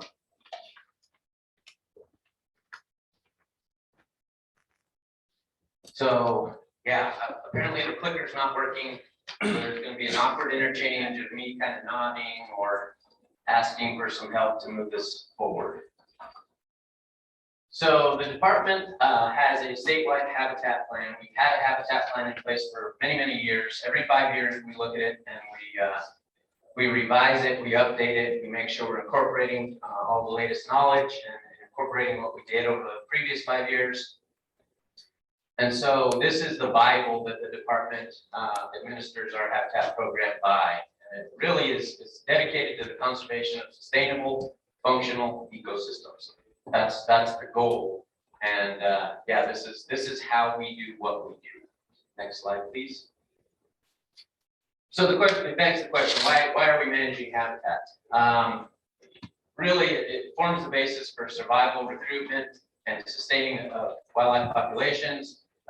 We all know that there really isn't any habitat that's untouched by humans, and so we really do need to have an active management presence, and obviously it provides the necessary resources for current and future wildlife populations. Next slide, please. So when we think about the habitat plan and we think about some of the things that are in place that are affecting our habitats as they currently stand, what comes to top of mind for me anyway is invasive grasses on my drive here today. You can start to see cheatgrass turning, and it really is popping this year. There is a lot of cheatgrass shining in here for sure. Drought certainly is playing a role in development, be it roads or infrastructure, any of the other forms of development on the landscape, and then certainly modification of ecosystems by humans. Number one on that list is fire suppression over the last 100 or so years. And so we're going to talk a little bit about threats, and we're going to talk about what we're doing in response to these threats. Next slide, please. So invasive grasses, certainly non-native to Wyoming, they outcompete native vegetation. Seeds are dispersed by a variety of ways, and they take good functional habitats and convert them into wastelands, if you will. Really, there's not a lot of good that happens when that conversion occurs, and it makes those sites more susceptible to wildfire, amongst other things. Next slide, please. So there's 3 invasive grasses that we're going to talk about today. Cheatgrass is by far the most prevalent in Wyoming. So it was introduced to North America in the late 1800s. There are 49 states currently affected by cheatgrass. Each plant produces a whole bunch of seeds. This is an important point. Those seeds can remain viable in the soil profile for a very long time. And so just because they don't germinate 1 year doesn't mean you got it, right? They're still there. They're still viable for a very long time. And what we've learned over time is that cheatgrass is able to invade virtually all soil types at darn near all elevations. We used to think there was an elevational limit to cheatgrass. I think we've long since decided that may not be the case. Next slide, please. Next up, cheatgrass. Absolutely. So at one time there was, scientists keep trying to figure out how to get rid of cheatgrass other than spraying and all this stuff that's not very productive and it's very expensive. So it was a program where they're looking at killing the cheatgrass seeds with fungus and stuff like that. Didn't work. Is there anything on the horizon out there to battle cheatgrass that you know of? Or we just have to spray it? Spray and pray. Mr. Grant, there certainly are some new tools in the toolbox. They fall under the category of herbicides, but the newest and best one on the horizon, and that we're using quite a bit, is Juniper, and it works pretty darn good. it inhibits the germination of cheatgrass. That's the key. And so it doesn't affect other plant species in a negative way. And so that's our best tool right now. Yeah, 5 fingers of death, I think, is one of the things that you're referring to, and many other fungicides and bacteria, soil bacteriums, Pseudomonas, et cetera. None of those have really proven to be very effective. Ian, Forest Service is using Rejuvera, but the BLM is not, but it is still in a consideration phase. Is that the right understanding of that? Yeah, Mr. Corsi, yeah, you're absolutely right. So the Forest Service has authorization to use Rejuvera on Forest Service lands. In many places, they also have aerial application figured out for the same purpose. BLM is going through NEPA currently to approve Rejuvera. They just initiated that process a couple months ago. What they have told us is that will be at least a 12-month review. And so we're not planning on having Rejuvera at our disposal for BLM lands this field season, but we're very hopeful that by next year. Forest Service has had great success with that. Correct. So Ian, Juniper, I still have to aerial spray, and is there a time, you know, the whole spray system, I could have to spray. So and it may have some success, but with Juniper, do you spray anytime, is it still aerial? That's a great question. And so that lends itself to one of the strengths of Rejuvera. So the tool that we used to use, and we still do to some degree on BLM lands in particular, is plateau. Plateau photo degrades, meaning the sun breaks it down on the surface. And so that's why we had to wait until August to spray it. So every helicopter in the state was flying in August to try and get plateau on the ground. With Rejuvera, it doesn't photo degrade so quickly, and so we can start spraying as early as June. Again, the point there is trying to catch it before it germinates, so pre-germination. And so if we spray in June, July, August, before cheatgrass germinates, it's working, and that's what we're doing. What does it do with the seeds that are laying in the ground? So as those seeds decide to germinate, it doesn't allow them to finish the process. You know, I want to put a plug in for our area in our county over there. And really, we've had a invasive species task force for more than 10 years. Of course, we've got some really dedicated people like Cheatgrass and others in your agency. And in other agencies that do monitoring programs, and we really have knocked cheatgrass in the mouth. And it's going to take constant spraying, but we really have reduced, you know, thousands of acres down to minimal acres and done really good research. So, you know, and I know some areas look at it and go, there's no way we can get this done. And we, you know, we had to get our local weed and pest board to agree that cheatgrass was a species of concern, right? And so we could put local dollars, but you look out on the landscape and you go, well, we're just gonna have all of our money go towards that. You know, why would you ever do that? That was the argument there, but you just gotta start, and every county's gotta start this, and you just gotta start peeling it back. Now, there's some ranches that live on cheatgrass early, you know, so that's a tough deal too, right? It's a good feed early, you might need that. Boy, it can be done, you just gotta be committed. And Well it's said. important. Yeah. Mr. Summers, I would agree with you, and I would point out that the Sublette County Cheatgrass Task Force started in 2010, and they've been working really hard since then, and have sprayed all known cheatgrass infestations within the county, and that's a pretty impressive feat.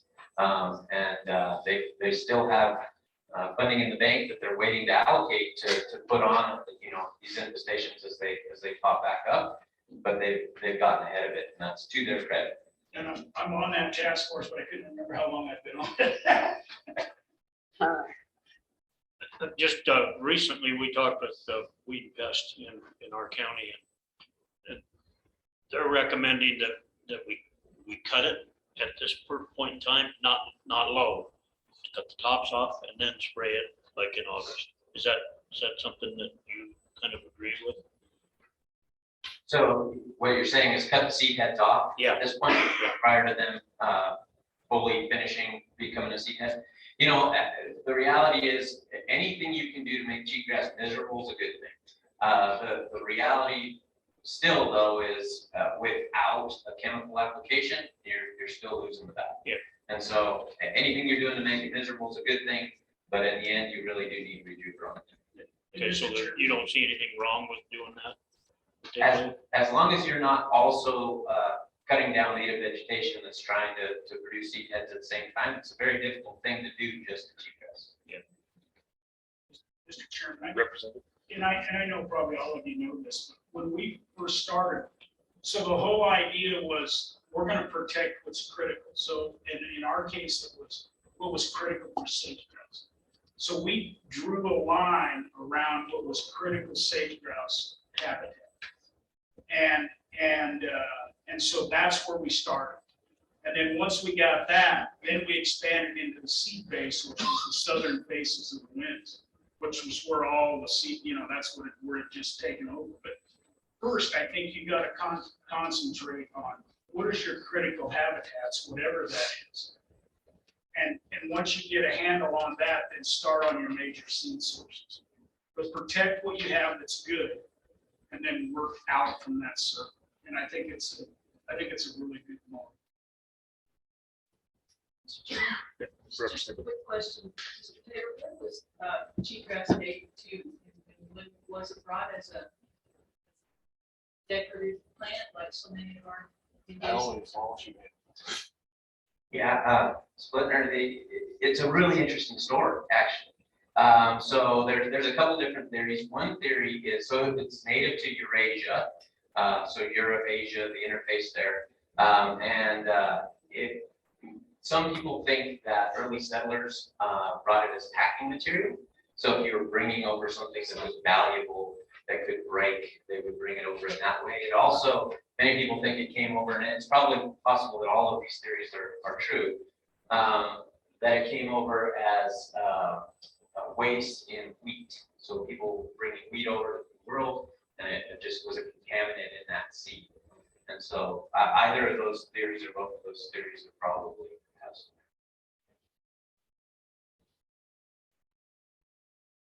Okay, so we talked about cheatgrass. This is cheatgrass's worse and uglier cousin, Medusa head. First reported in North America in the 1800s. It is expanding very quickly. This displaces cheatgrass. This is worse than cheatgrass. The only saving grace is the seeds are viable for only 2 to 3 years instead of 9 to 11. And so that's a good thing as far as that goes, but this really is a bad one and has a pretty high silica content, not quite as bad as the one I'm about to tell you about. But we do have Medusa head in Wyoming, and we're working very, very hard with our weed as partners to try and contain it where we currently have it. Next slide, please. Bednata or North African grass is the third invasive annual grass that I want to talk to you today about. So reported first in 1952. This one's even worse. This displaces cheatgrass and Medusa head both. Very similar seed viability, 2 to 3 years as Medusa head. And heavy infestations of this stuff reduce border production by about 50% in little to no time. And Bednata is not something that we want as a state, and not something that any of us want as landowners or folks that recreate out on the landscape. So those are the 3 invasive annual grasses.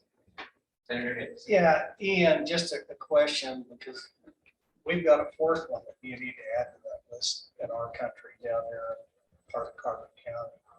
It's bulbous bluegrass, and it's crowded with cheatgrass out.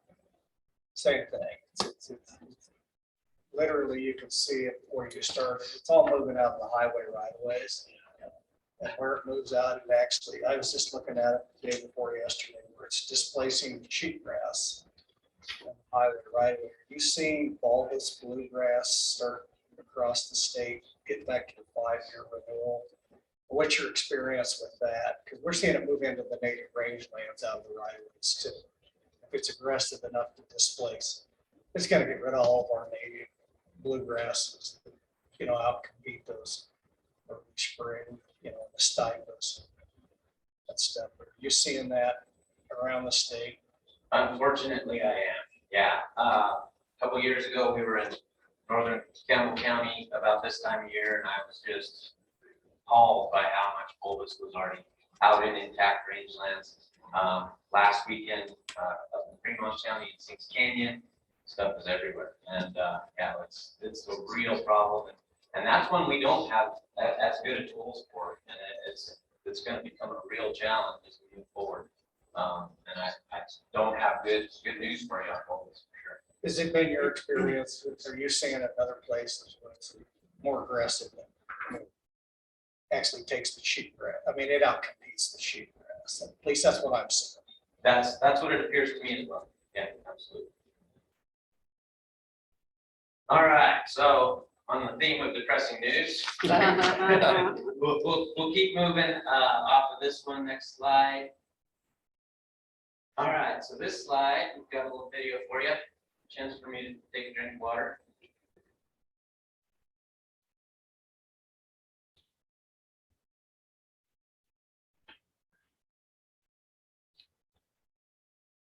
So what we're seeing here is the aerial application of Juniper using a helicopter. This is a very common tool. You can see the spray there below it, maybe.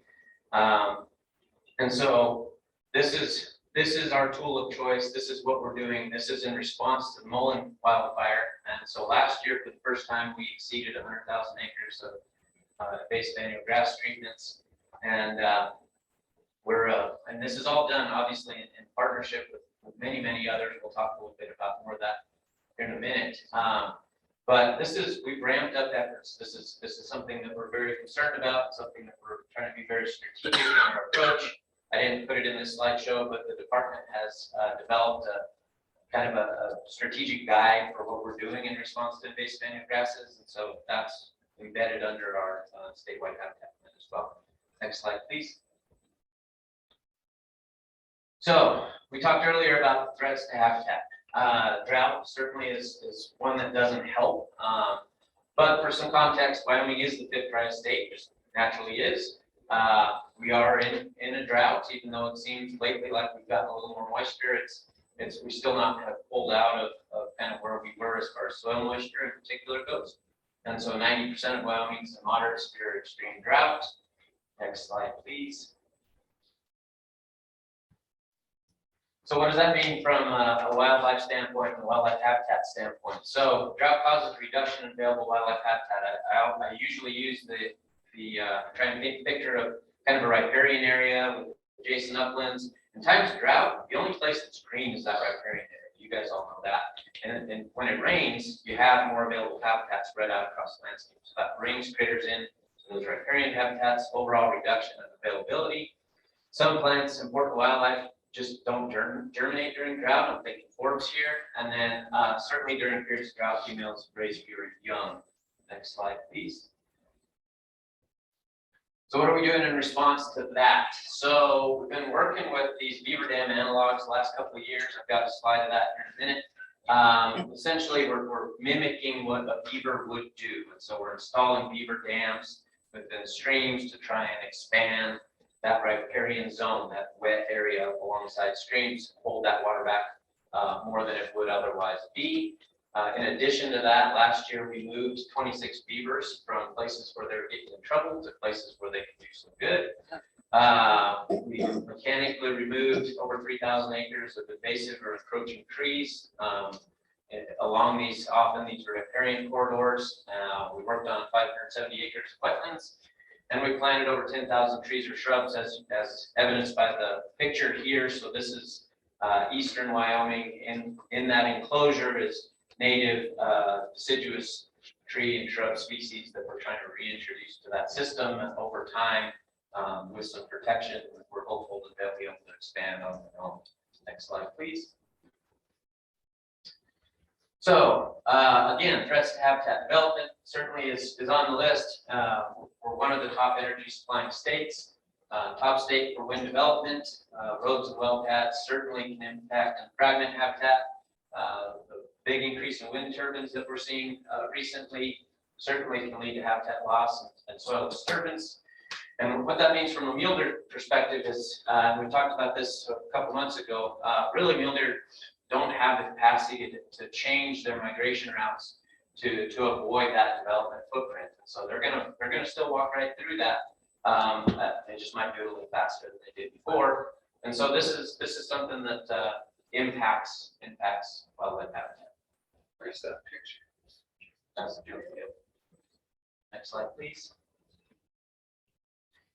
So how do we go about implementing habitat work on the ground? What is the life cycle of habitat projects? I wanted to share this because I think it's pretty important that it's not just, you know, we think about it and we go out and do it, right? There's a whole process involved here. And really, I mean, the first step in that process is we need to assess what's going on. We need to determine what needs to happen on the ground. So that's department folks, that's conservation districts, that's a whole suite of folks, including federal and state partners. And we do that coordination with everybody, and then we go look for some money to try and do what needs to be done. We go back, we perform additional pre-treatment monitoring. Finally, the fun part, we get to implement and execute the project. And then it's still not over, right? We still got to make sure it worked and learn from it. So sometimes that takes, we can see pretty quickly whether things worked or not. Sometimes that's 5 or 10 years down the road. And so this cycle kind of continues. And so our habitat biologists and many others within the state that do this sort of work, this is a continuum. We continue to do this over and over and over again on many, many different projects at any one time. Next slide, please. So talking about some common project types, we have already talked about invasive annual grasses and what we do there. We also do quite a bit of work on juniper thinning, riparian enhancement, aspen enhancement. Do less prescribed fire than we ever have, but it's certainly an important tool in the toolbox. Do sagebrush enhancement and have spent considerable time, energy, and money on wildlife friendly fencing in recent times. We're going to touch briefly on each of these just to give you a sense of what each of these entail. Next slide, please. So number one on the list, cheatgrass. Mullen wildfire, as you guys remember, a couple years ago, 176,000 acres. Next slide, please.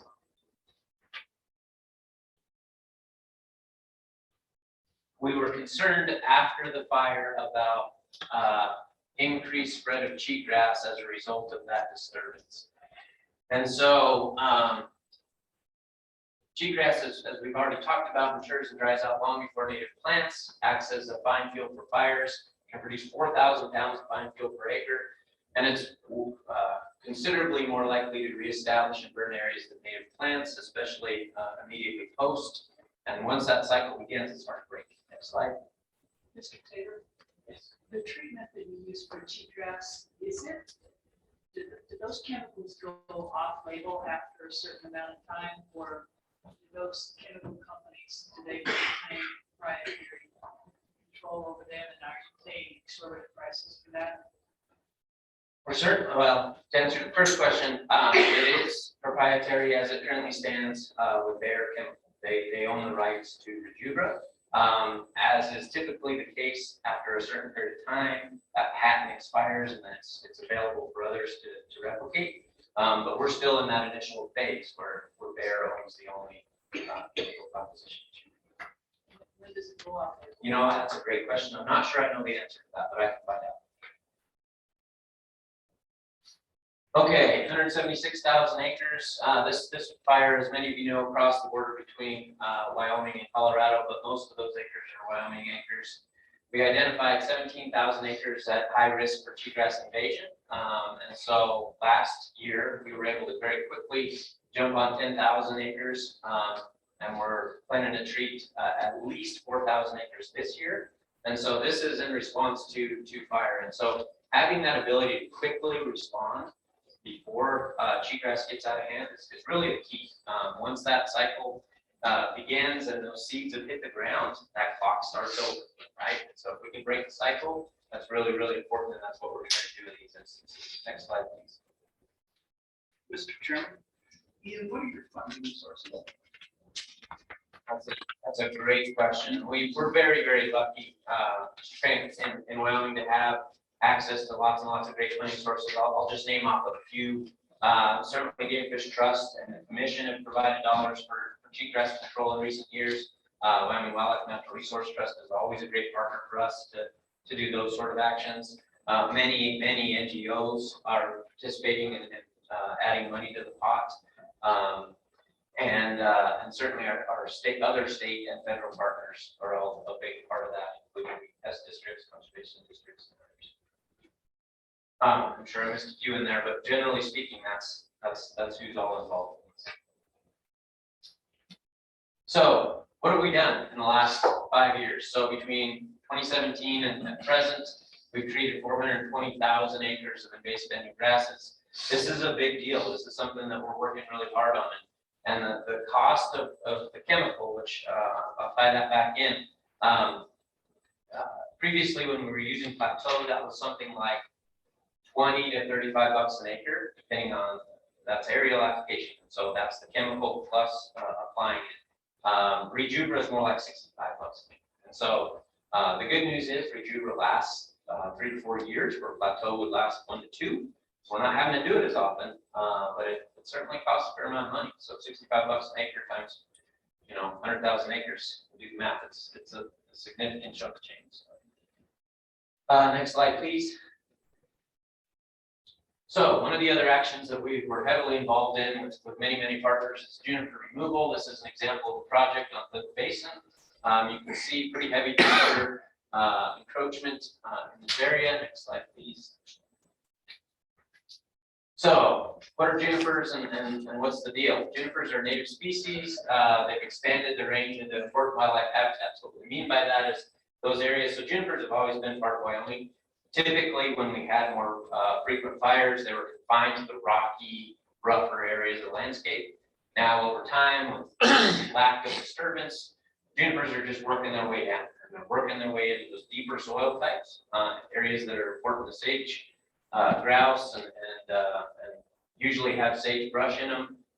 They're working their way down into those systems, and they've taken away water and nutrients from native plants that are important to wildlife. So we spend quite a bit of time, money, and energy on removing junipers by either machinery like massacators indicated here, or big chainsaw crews that cut these junipers down. Next slide, please. So on Clipper Basin habitat enhancement, we're going to treat about 8,500 acres of juniper to help our sagebrush obligate species and try and reset the clock on those habitats. And so this is, again, just one example of the sort of actions that we're undertaking to improve habitat for Wyoming wildlife. Next slide, please. So yeah, almost 24,000 acres. This is hard work. Many of you can attest, this isn't an easy thing to accomplish. And on the left, you can see the before. On the right, you can see the after. This is what we're doing every single summer is removing junipers on the landscape in these important wildlife habitats. And trying to be very, very strategic in where we're doing it. 24,000 acres isn't, it sounds like a lot, but it's really, it's nothing compared to the need. And so we're working hard to make sure that where we're doing these actions, they mean something in important wildlife. Next slide, please.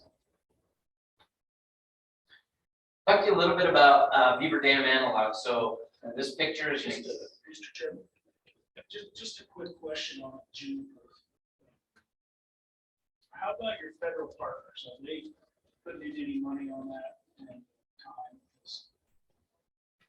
Most of it's, a whole lot of it's on federal land. They don't seem to.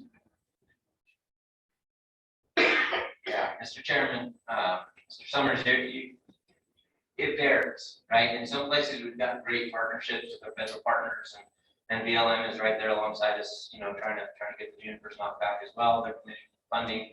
There are other places where, unfortunately, that's not the case. And so, from a statewide perspective, it's really a mixed bag.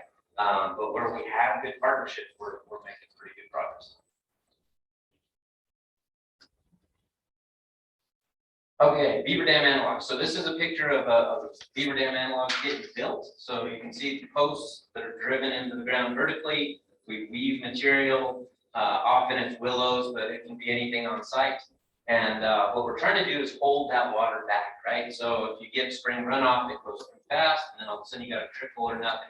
The idea here is we hold that water back in these headwaters, and we try and maintain that water table. We refill that sponge, high elevation sponge, so that over time, that water can trickle down and make its way where it needs to go. But in the meantime, it's improving that habitat important in that area. So this is the concept, this is what we're doing. Next slide, please. On Enos Creek, this is a big project that we're getting ready to undertake. And really what we're trying to do is we're trying to fill the niche previously occupied by beavers, and we're only trying to do that temporarily. We would really like beavers to take that niche back over. We just need to give them the resources for them to be successful. And so those resources include deeper water habitats and access to food. And so, and building materials. So willows, aspen, they can't grow if we don't have the Beaver Dam analogs first. And so we build Beaver Dam analogs, we try and improve that habitat. Over time, we'll move those beavers back into those habitats and let them maintain. That's the long-term vision for this action. And it's starting to work. And Enos Creek's a good example of what that's going to look like in the future. Next slide, please. So, yeah, as we talked about here, it really is also, in addition to the immediate benefits of additional water on the landscape, it really helps the probability of a successful beaver translocation. They need deep water habitat. Everything likes deep beaver, and if they don't have a way to escape, they get eaten pretty quick. And so on Enos Creek, we're going to build 50 BDAs and translocate beaver families after we get that done. We're getting that done this summer. So really excited about this project. And to share some results someday soon. Next slide, please. So lots of ways to put these in. Got a mini X here that's helping to drive those posts in, and we've got hydraulic post bounders. This is something we haven't done a lot of until recent years, and so we're scaling up. Done about 2,900 acres of wetlands, which is in addition to this BDA work. We're doing about 14 BDAs a year up till now. That number is going to go way up after this year. Next slide, please. Aspen Enhancement. This is a big deal. This is something we spend a lot of time and energy on. An example of that is on Green Mountain, where we've undertaken actions to improve the aspen stands on Green Mountain for the wildlife. Next slide. So, as everyone knows, aspen provide really important habitat for mule deer, elk, moose, songbirds. The understories are really important from a food standpoint. And in a fully functioning aspen stand, critters like mule deer have everything they need in one spot. And that's really an important thing to be able to provide for them on the landscape. In addition, aspen hold moisture better than conifers and provide fire breaks for nearby structures. So when we improve these aspen stands, we're providing for a more resilient system, and we're providing resources that wildlife need both immediately and in the long term. Next slide, please.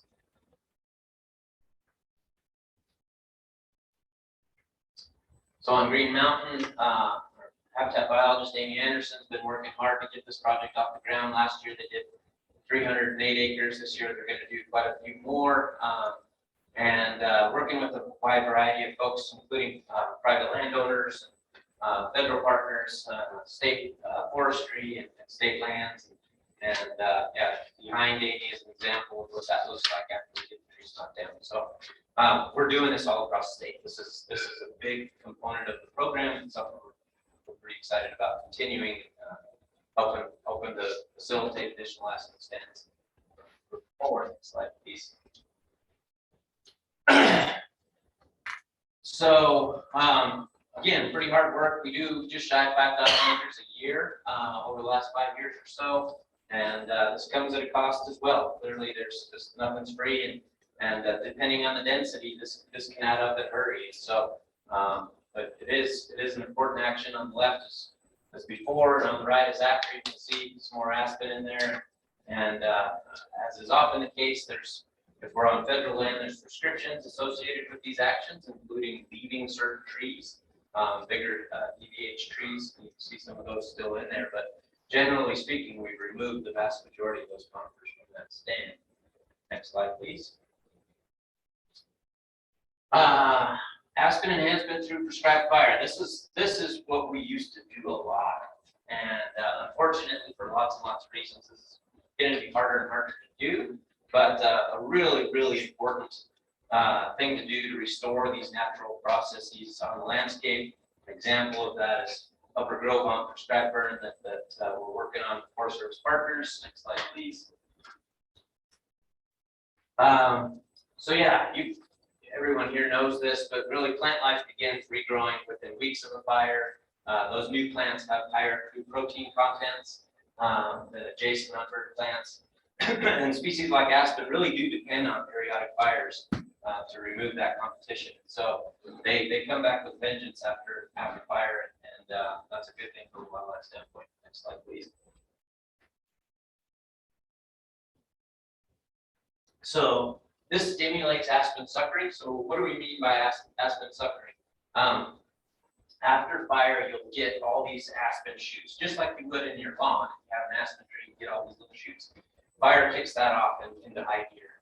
And so it's very often the case we're getting 10,000, 20,000, 30,000 shoots per acre that are coming up after a fire. And over time that dwindles for a variety of reasons, but you need that big number to start with to end up with a fair number of aspen 10 years after the action. So that's why fire is such a big part of the program and an important part of it. So on this project, we're hoping to do 677 acres of aspen stand improvement, specifically to try to improve those aspen stands. Next slide, please. So between 2017 and 2021, we did about 5,600 acres of prescribed burning, most of that in conifer stands. And so this is something that is complicated. It takes a lot of coordination with our partners. No one wants a fire to get out and be responsible for that. And so it takes all the right conditions being in place to be able to pull these projects off. But when they do, they have really, really great benefits for wildlife. Next slide, please. So something I don't think most folks here will a whole heck of a lot about, but I wanted to share with you this idea of sagebrush enhancement. And so southwestern Wyoming, Bridger Creek sagebrush mowing, you can see this is a picture taken from its drone. Give you an idea of what that looks like from the air and what that mosaic that we're going for of areas that have existing sagebrush in proximity to those areas where we've mowed the sagebrush not to remove it, but to provide an opportunity for young sagebrush to come and fill that niche. This is probably a silly question, Ian. Is that, you guys plot that before you do that, or you just give somebody a mower and say, go to work? And a 12 pack. As a follow-up question, where do I sign up? All of the slots are taken. No, I mean, what typically happens is we have folks who've been doing this for quite a while and are pretty good at it. And so they will be given kind of an exterior boundary. And then there are some specifics within that. They don't mow right next to, something already mowed, and they're given the latitude, and somewhat based on kind of the topography, you don't want to mow the rocks, those sort of things. They're able to kind of execute that. We also have GPS on board when we're doing that, and so we can see exactly how many acres get mowed within larger areas. So yeah, there's a little more science to it, but not a lot. It's a little bit. Ian, so where's the threshold level between, particularly, this is specific to what we're dealing with, sage-grouse habitat within the DBCT, the time that you say this is an enhancement versus when we start mowing and treating? So what's that threshold? How are you distinguishing between the two? That is a great question. So by definition, the threshold is 5% disturbance. And so if we are within an area that has less than 5% disturbance and we're doing an enhancement action, then we're free to move up above the cabin, right? So we can do that action. We can go back with an as-built and say, this is what we did. And it really isn't a negative to that area. Now, when we're over 5% disturbance within an area, then there's quite a bit more work that goes into these. And we have to do a DBCT. We have to make sure that we follow all those rules. We have to look at past treatments. whether they're ours or anybody else's, and see if they still qualify as a disturbance. And so the sweet spot is under 5%, to answer your question. So what happens when you're sitting there in those situations? Because that's a pretty low threshold. And particularly where we're dealing with sagebrush, where we have canopy covers that exceed 30 up to 50, 60%. If we do 100% of that, but we still have a canopy that's 15 to 20%, it's still suitable habitat. But now it triggers the whole DDCT, right? And that's not, and those are considered negative debits against sagebrush habitat. In fact, this probably improved it. How is the department handling that? Because it's a big issue in my area. You guys are using acronyms that are way above my pay grade. So DDCT. Density disturbance calculation tool. That sounds like something the feds came up with. That's a game of fish actually. Yeah, so this is a tool that's, I happened to walk in a little earlier, and you guys were talking about the use of GIS and needing some additional capacity in that manner. And this is an area where GIS plays a pretty big role. And so they look at this, the entire disturbance on a landscape, especially within the core area, and they calculate. And so they say that, and that's hence the calculation tool. So they'll look at it and they'll go, okay, within this core area, or within this area that we're looking at, we have, 4.5% disturbance already. That's roads, wells, residential development, what have you. So this is just a means to evaluate a landscape and determine how much of that landscape is already impacted. So all part of our sagebrush plan. So that's the criteria. But I guess the point I'm trying to make or clarify is this is becoming an impediment to being able to actually treat sage-grouse habitat in some cases. So we've got a tool here that was designed to actually protect sage-grouse. But if you got 30 or 40 or 50% canopy cover, it's almost like an ecological desert to sage-grouse.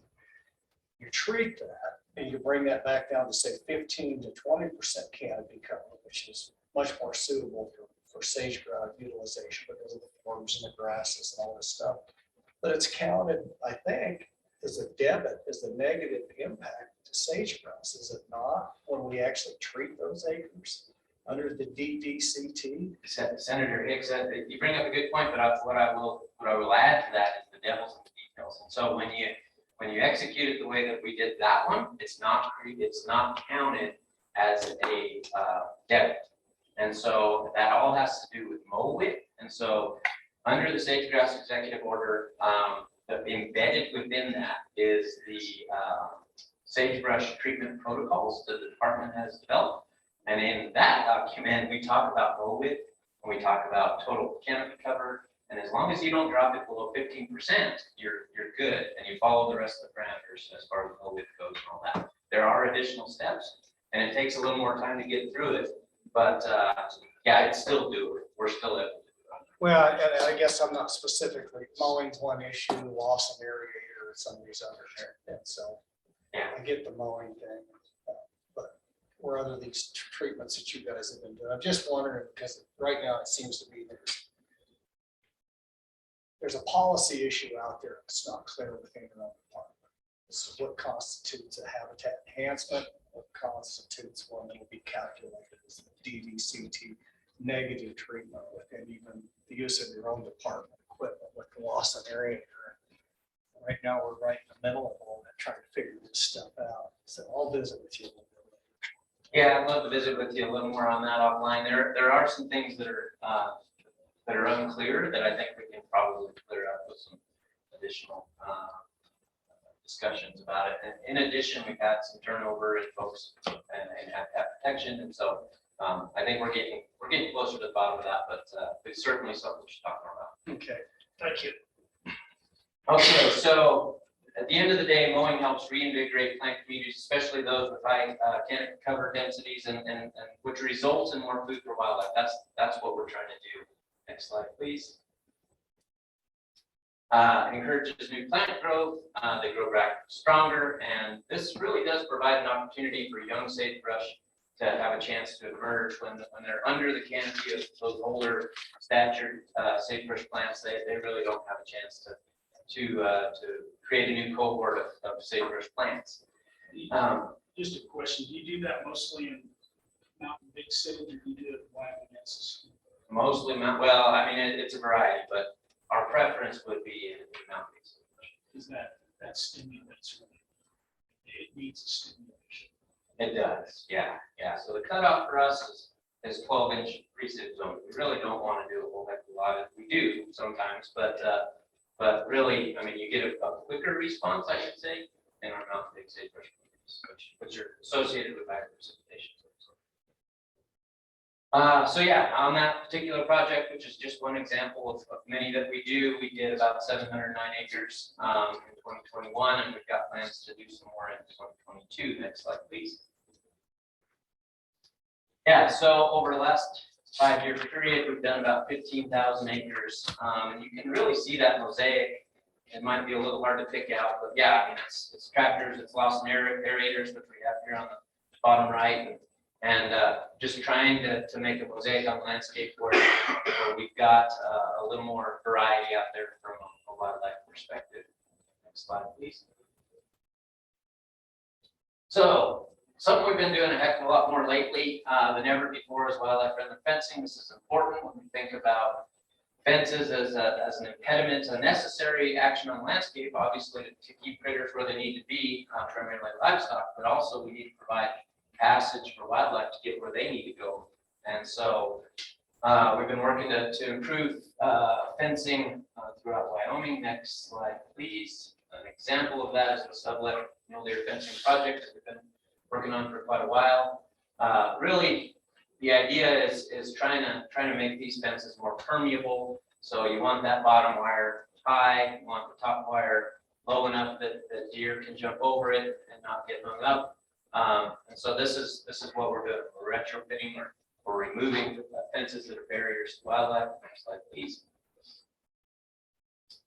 And so on this particular project, we did about 16.6 miles of wildlife-friendly fencing in 2021. We also took out 2.5 more miles of fence that was no longer needed, and certainly have plans to do quite a bit more in this field season. This is a picture of a deer crossing a fence that has been converted in a corner. You can see there 2 fences coming together, and that's actually a bison fence. And so here we're having a real hard time getting across there.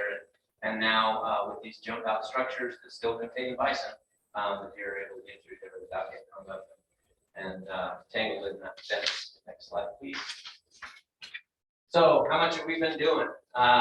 You can see in the last couple of years that number's really grown. And so over 100, almost 125 miles of wildlife-friendly fencing that we were able to do just this last year. And the year prior to that was about 75 miles. And so this is a big workload issue. This is a big deal that we've been working on hard, and certainly couldn't do it alone. It was help from lots and lots of partners.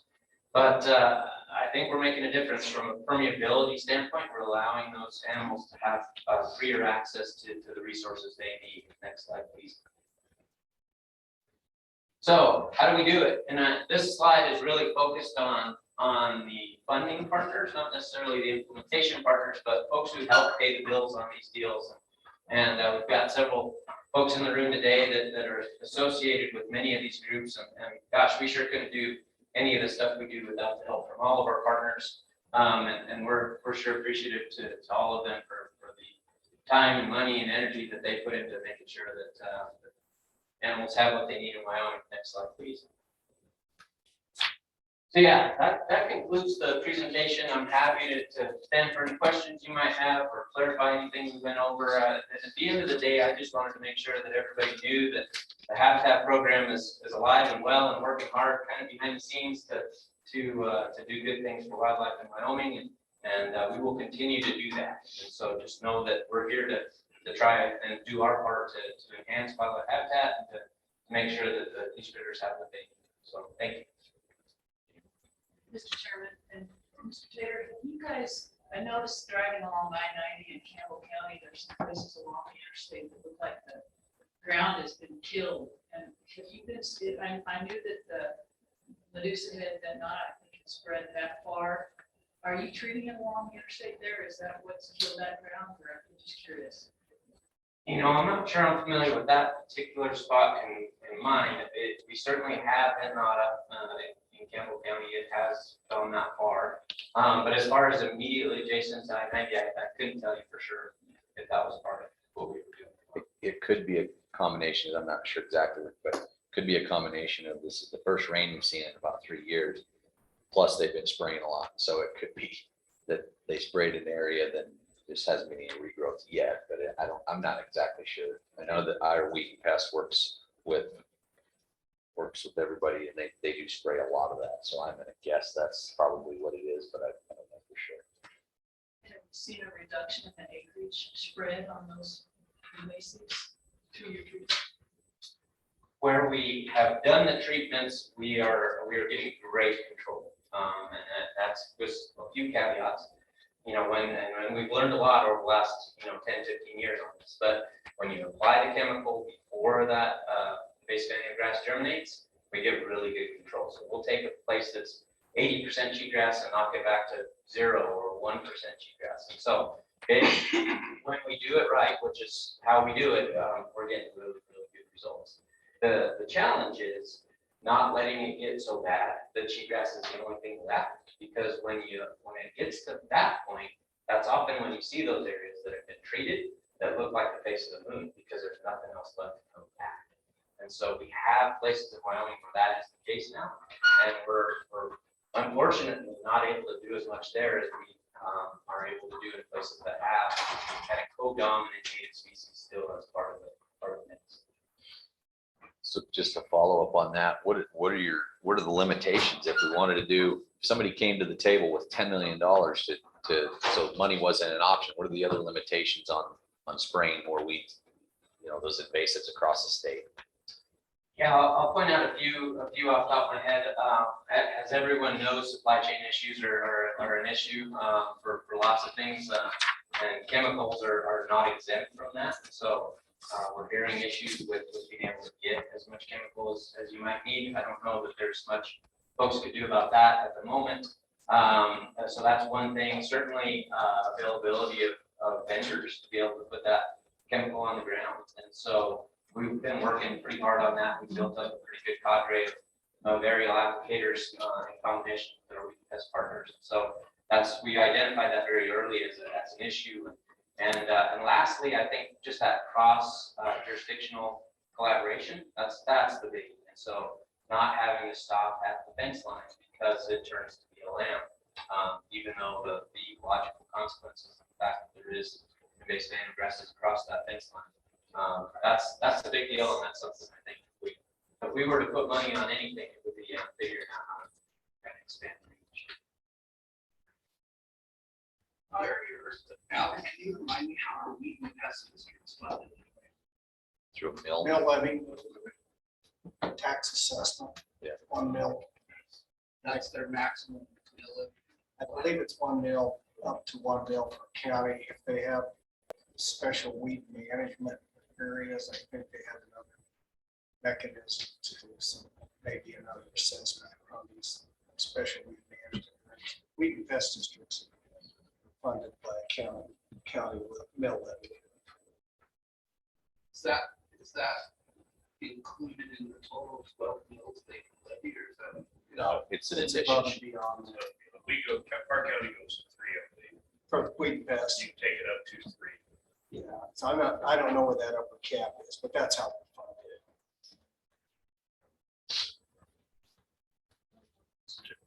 Do you think we'll be able to stamp out the Medusa head and not? We've been able to get on top of that possibility. That's a great question. So one of the tenets of dealing with this species is this idea of early detection, rapid response. So the earlier you can catch an infestation, the better chance you have of being able to make a difference. And as far as Medusa, I'll answer those questions separately. As far as Medusa head goes, I think we may have caught it early, that we have at least a chance of containing it where it currently is. And that's impressive. That's a great thing. Ben Nada, unfortunately, I think has got away from us a little bit, and it inhabits more acres than we would like. And so from a Ben Nada standpoint, and the fact that we have issues and checkerboard jurisdictions with being able to do what needs to be done, I think we're going to be living with Ben Nada for a while. I don't know that we're going to be able to stand out now. But I think there's a chance to do so.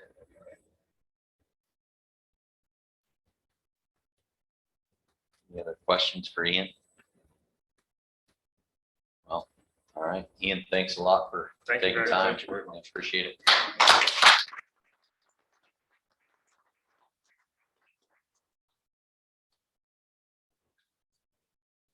So we actually asked, and they actually bumped lunch up to 11 o'clock today. So lunch is going to be very quickly. And then I think we can take some public comment. We can either take it now or we can take it after we eat. And then going over, I'd like to start, maybe go over a little bit about on the next agenda and the agenda for July. I don't think, the other thing that we had on here was that type X elk license discussion and decision.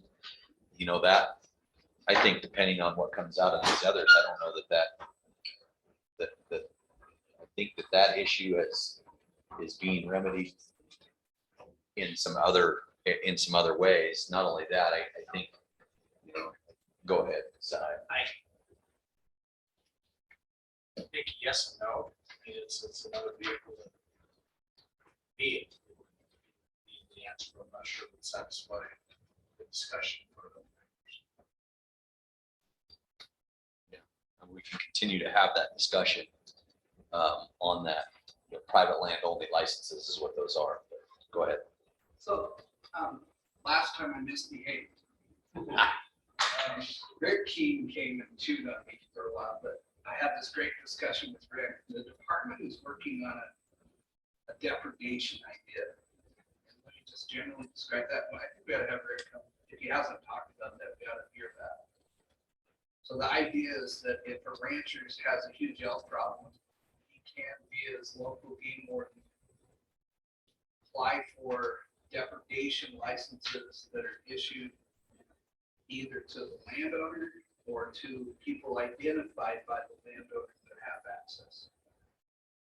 So in Ogden, situation, Ogden's the deer eat the amount of house, and Hillman is about the circle pivots. He could actually have 50 licenses issued to a good shot who sits on top of the haystack.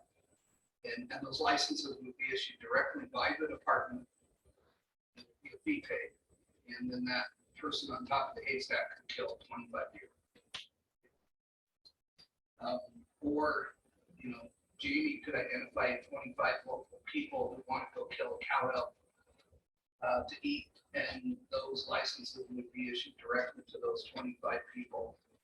And it can be done outside of season. It will be within the discretion of the department. But when I heard that from Rick, that essentially does what we're trying to do with the type X license. But it's much more efficient and it's much more targeted. And it's in cooperation with the landowners who are getting eaten out of house and home. So I would suggest before we really spend a lot of energy on type X licenses, we have Rick King come and talk to us about where that's at. And I think that he's preparing that for presentation to the commission already to try to deal with, the Iron Mountain problems or the Eastern Wyoming Hill problems. Which does lead into, I think, Yeah, Senator Mr. Hicks's Chairman, and depredation. is the chairman on that subcommittee. We've been kind of waiting to see how some of these other proposals, that we worked on yesterday, and some of this stuff, they've already addressed these, but we've got the one draft that we put out there that's similar to that in concept. This is to allow either department to issue a block of licenses to the landowner to do these game damage areas. And so if the department's working on something, it'd be good to have them see if that's similar or how we can marry up what we've currently done. But we've kind of been waiting on that to see how these other things move forward before we brought any more concrete. So I think Pat's idea is a good idea. Maybe the department's already addressing some of that. The other question I have is with that game damage compensatory stuff, are we gonna dive into the predator issue? Or just stick with the standing forage type stuff? Because that's another whole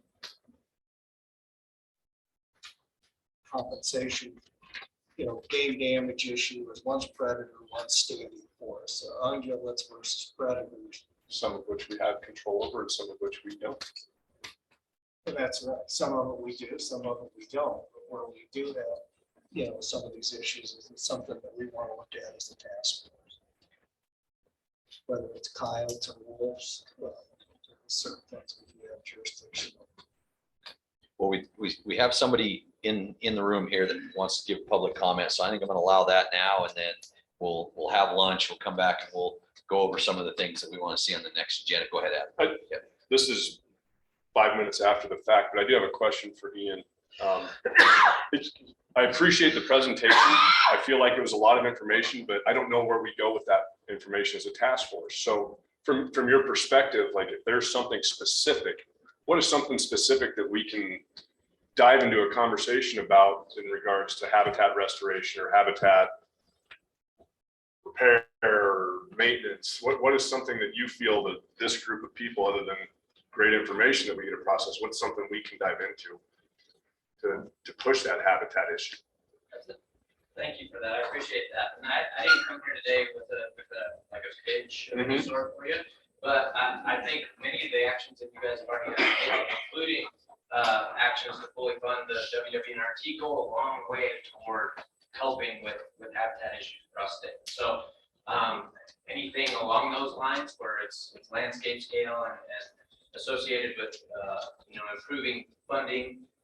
We've got a fair amount of funding that's about to start trickling down from the feds that could be used for some of this habitat enhancement type work. And so it takes people and it takes resources. And so anything that this group can do to be aware that we're working on this and advocate for those things is a great thing in my opinion. Thank you. Thank you. Mr. Chairman? Yeah. Can I help answer his question? No.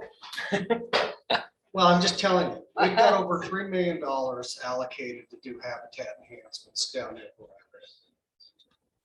Federal Wildlife Trust Fund money, Game and Fish Partnership money. The only way we can't get them on the ground is called the National Historic Preservation Act. One thing that this committee could make a recommendation, maybe it goes to our congressional delegation, but even our own ship. We are now constrained with the ability, you can throw all the federal money out there and then you put a regulatory requirement on it. Says you have to have an archaeologist walk every 100 feet through every aspen stand and every 100 feet through every piece of sagebrush. And yet nothing shows up on the database. It's absolutely killing our ability to get habitat treatments on the ground. From BLM Juniper, we've done thousands of acres. Took 5 years for the Bureau of Land Management, which their people want to do it, but they're handicapped by their own archaeology department. And it's just killing us in the state of Wyoming to get habitat treatments on the ground because of this overzealous regulatory environment associated with the Historic Preservation Act. It is the single biggest impediment that we run into. Larry, we can kind of beat our head on the wall on that nationally, or the state of Wyoming can, as you know, in the budget, there's contract archaeologists that we use for oil and gas, and there's no reason we can't fund some contract archaeologists to do other things. Sure there is. Every dollar you spend on an archaeologist, you're not spending on a habitat treatment. Archaeologists dictate the time and the frame and the scope of what you're gonna be able to do. Because it's overzealous regulatory environment. It's just, so yeah, we can go hire them. We can use all that wildlife trust fund money to go clear the projects and then not have enough money to do the projects. I don't disagree with you. I'm just saying the reality is you may or may not be able to flip that, but we do have a mechanism in the state, if we so choose to fund it, to get some of this work. Yeah, you feed the beast. I'm not inclined. Larry, I would suggest you, once you draft a letter, we'll put it in front of the task force and we'll say, you know, this is ridiculous, try to change it, send it to our congressional delegation. And they're aware of the problems, so this would help back up a lot of some of these potential regulatory forms that we look at in the next couple of years. I'm just telling you, it is their single biggest impediment. Trying to prescribe a 1 acre solution to a 10 million acre project, and this is the reason why. It takes years to get the archaeology done. You know, in my world, I'm Green Mountain. I mean, they're gonna cut my place this summer, which I'm happy about. And they've done a lot of work, but the BLM says we have to maintain view sheds. And so if we cut down conifer trees, we're not maintaining the view shed in a great riparian area that should be treated. So I think there are all kinds of federal impediments that mess us up, but you know, such as we want to point that out, maybe something will happen. Yeah, Larry, would you produce a letter? Yeah. I think that would be great. Well, it's like Ian just said, I mean, the feds are just rolling out money through the infrastructure bill. You know, literally, we've got over $2.5 million of federal funding in the last year to do habitat treatments, from aspen to shrubs to juniper to cheatgrass. Cheatgrass is not that much of an issue because you can use herbicides. Anything that you put a piece of equipment out on the ground is, we're years behind where we should be because of just singular the archaeology stuff. And it just over. That's totally even broadband and the highway rivals, all of it. Yeah. It's terrible. But I agree, we can put something out there, but in the end, we still gotta do this stuff. We gotta find mechanisms. No, and I agree with that, but I again, Albert, I just think that we need to elevate this to a level. There's a certain requirements, and our state agencies all have MOUs between SHPO and the federal agencies, and they're not consistent. There's discrepancies from office, BLM office to BLM office, is what they gotta do. NRCS requires, it's a different MOU, and so there's no consistency. And it's the same thing we see across the board with federal agencies.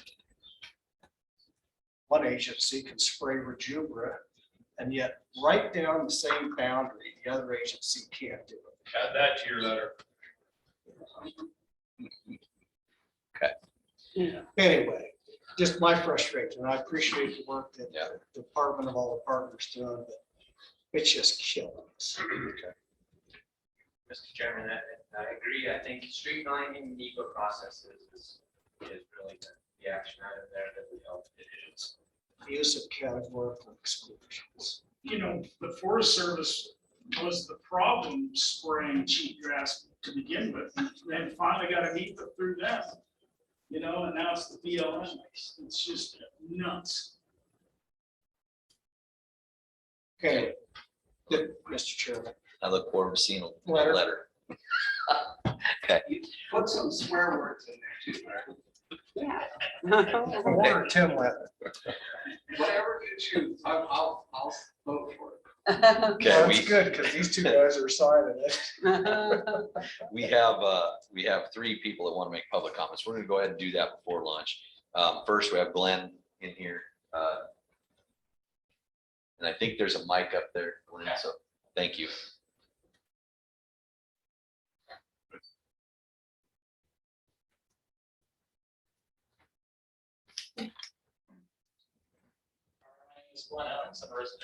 Glenn, I'm not sure it's on. Yeah. There we go. Perfect. All right. Thank you. My name is Glenn Owings. I'm a resident sportsman. I'm going to do my best to keep up with the work that you all are doing. I thank you for the opportunity to comment and also for all of your their hard work and the tremendous amount of time that this is requiring of you. Just to touch on something that was brought up yesterday in terms of public input and feedback. And I've given my own feedback about the feedback.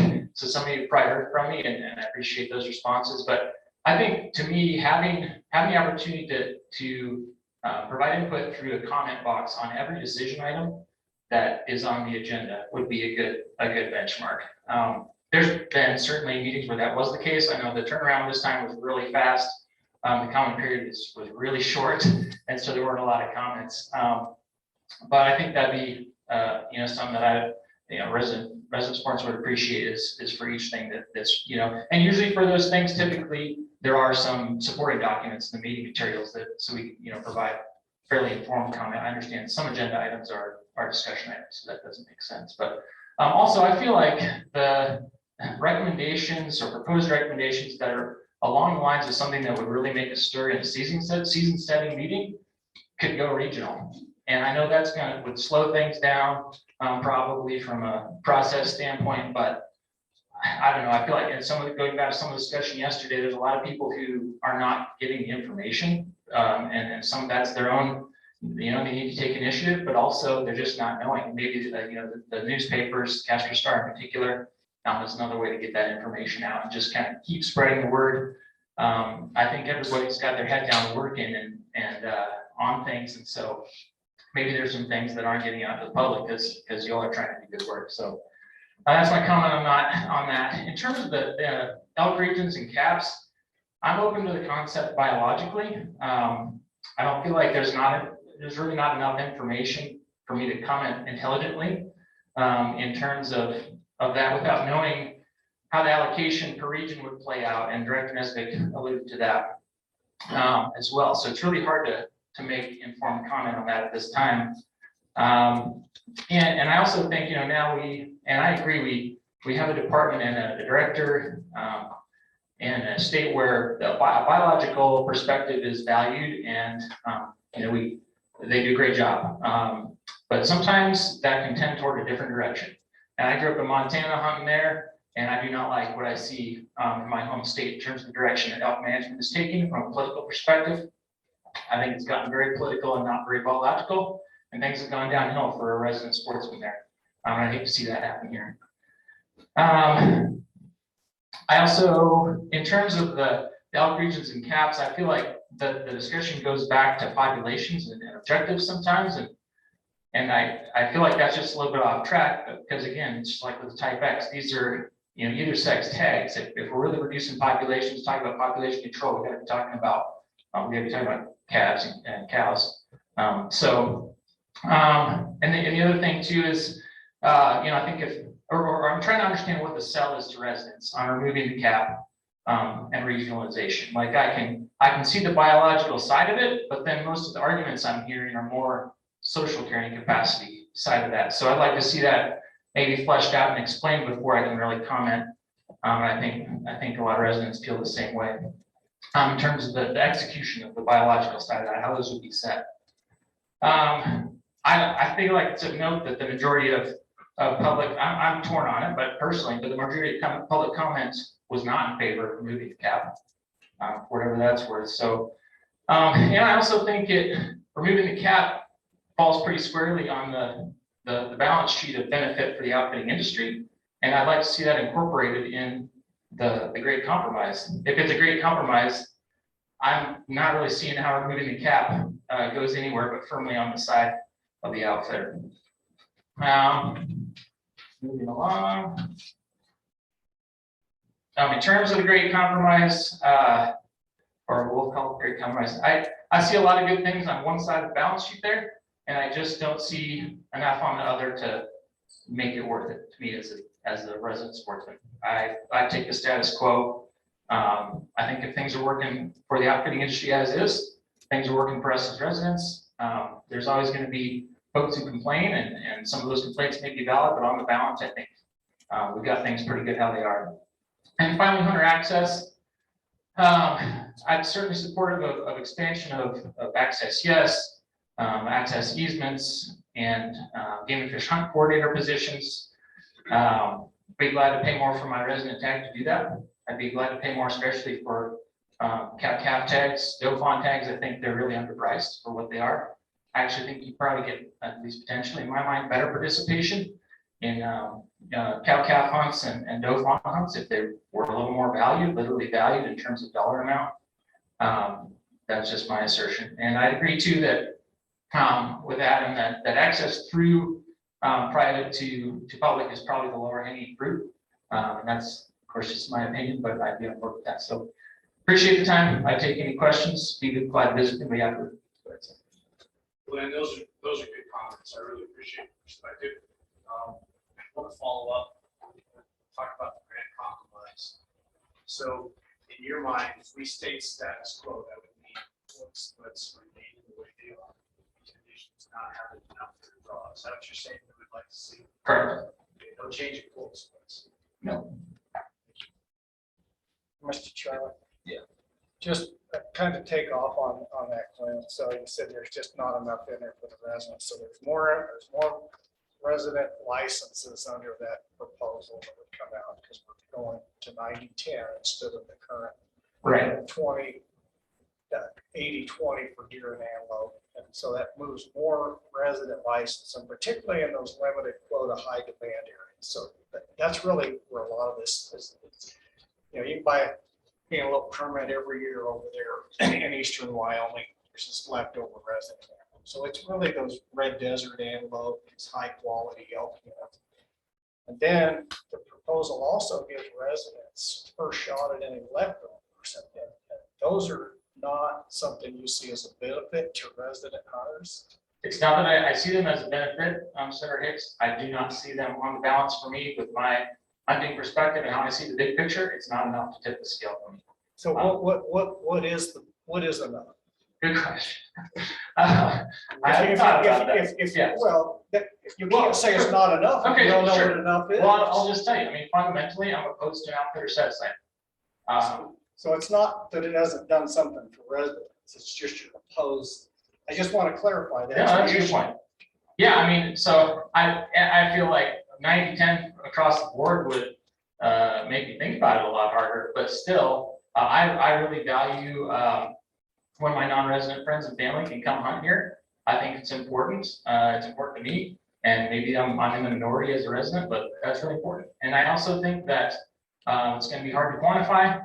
And again, maybe it's just me, but I feel like having, you know, a non-resident DIY family that can dream about hunting Wyoming across, you know, smattered across the United States of America is not a bad thing. I feel like that dream is important. If I lived somewhere else, I'd be dreaming about that right now. Thanks, Glenn. Appreciate it. Mr. Chairman? Yeah, go ahead. So I wasn't here yesterday, but I understand the grand compromise, which I call horse trading, involves a 3-year set aside on hard to draw license. And then what, in my mind, is a monumental shift on how we allocate licenses. That after you, while you're on that 3-year waiting period for a hard to draw area, you cannot apply for any other limited quota areas except as a second choice. So if I'm accurate on that, am I? Yeah. What do you think about that as a resident? Personally, I'm opposed to that as well. I think it gets too close to a resident point system. I think it's one step away from it, and I don't favor a resident point system for deer and antelope. I don't think it's a bad idea. I understand the compromise. I just feel like on the balance, all those things added together, we've got it pretty good as is, and I really am not wanting a point system or anything resembling it for residents. It's just my opinion. Thank you. Is there any, real quick, Glenn, is there any singular item that you like? That sounds like I have a few things. I mean, the package. Well, I mean, I guess you can't take them out. Sure, I mean, sure. As a resident, you know, 90-10%. Sometimes that'd be great. You know, the first shot at those non-resident or those rollover tags. That'd be great, but to me, those are not high enough up on the list to negate the negatives for me. And I mean, maybe it's a lot of negative, but I got to say we've got it really good right now with that system the way it is. We're the envy of our neighboring states. There's a lot on the table for both residents and for outfitters. We've got a rolling the sky rule that no other state has. That's on the other side of the balance sheet again. We've got a lot to be thankful for.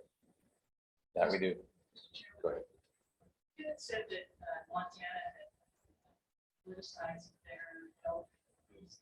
I'm familiar with that. Can you just briefly?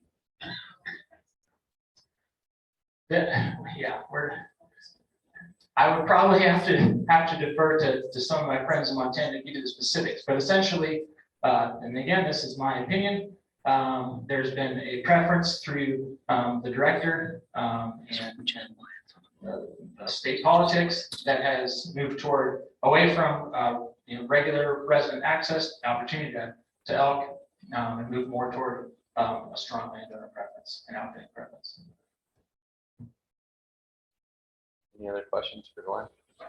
I think how would you describe yourself? Because I really like what you're saying. And I think a lot of the reason we're here this entire year is because, and I think Jesse pointed out really well, Federation yesterday, that the silent majority was not heard. We were hearing from a very, very small level, very loud resident hunters, which causes furor, which is, in my mind, has caused this task force to form. Would you classify yourself as one of those silent majority guys that just out here think we have a good, they're meat hunter primarily, I assume? So I guess there's multiple questions. I hunt for meat and I hunt more specifically for trophies as well. So I'm selective in how I hunt. I hunt deer, elk, antelope, bears. I do it predominantly on public land. I think I'm fairly representative of a Western Wyoming mountain hunter. I couldn't begin to say, I don't have a constituency, I represent only myself. I couldn't begin to say what percentage of hunters I represent. Mr. Chairman, so Glenn's an old conservation district and now does stuff for the UW extension. He's a good guy. He's going to tell you the truth and however he sees it every time. It's just been mine, so I appreciate that. The one thing I do want to ask you, and it's the challenge that I have on. I don't mind an outfitter draw. What I don't understand is, and goes on forever and ever. What's kind of the hatred? It almost seems at times like hatred behind that. What do you think? Why is that such an unpalatable idea? I think to me, it's not so unpalatable as if discussed yesterday, there's some specifications around it. And I feel like 50% is a really big ask. I feel like if it's, like you pointed out, if there's some governor so that, that the other side of the coin isn't getting double dipped, such that your regular non-resident hunter, I think and part of it is, it's just a different mentality. I grew up doing it myself. Every hunting spot I've ever hunted, I figured out myself. It's just maybe a pride, and that might be a negative thing, but like you said, I'm going to be honest. So if my pride's in the way, it might be my own pride. But I think that's pride in what I do and how I do it. So to me, in the backcountry, that's my main competitor is guys on horses that are outfitted. So that's fine. I recognize it's a good industry. I have friends who are outfitters, and I'm not trying to take away from what we got going. I just feel like the balance that we have is fair. And if I could be assured that, with an outfitter set aside, it would, not double dip, it would never change. I feel more comfortable with that. Thank you. Mr. Chairman, one other question. So you have Western Wyoming. So what is the number? What would be your number one and number two issue? Is it hunter crowding? What is it that if you were king that you would change? In terms of management or conservation or just your ability to hunt. My ability to hunt. Is it access? Is it hunter crowding? Is it motorized? Is it not big enough bucks? Too many. What really is your interest that you think could be changed? Oh boy. I'll have to think quick on my feet. One thing that I've commented in the past that I think needs another look is some of the motorized use in the Wyoming range. I'm a mule deer guy. predominantly. It's my favorite thing to hunt. I feel like there's room for some coordinated work with the Forest Service on reducing some of the high elevation motorized use and field air habitat. Now that we know that, through a lot of Dr. Monteith's work and how important and how those transition ranges are, how important their fidelity is to the same locations. Once they're displaced, they don't easily come back. So I don't know, maybe that's something that's worth looking at in my view in terms of habitat and land use. I certainly appreciate the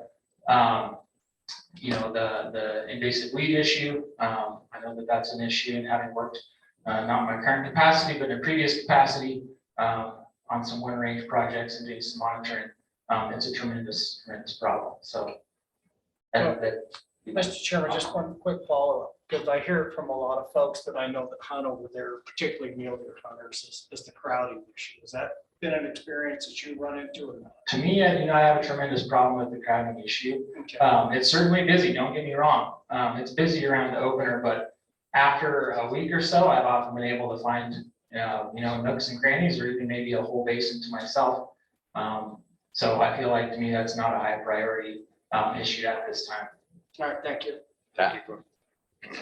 You mentioned early on that having the ability to have non-resident friends come here and hunt with you was an importance. I mean, is that driving your opinion against an outfitter set-aside drive?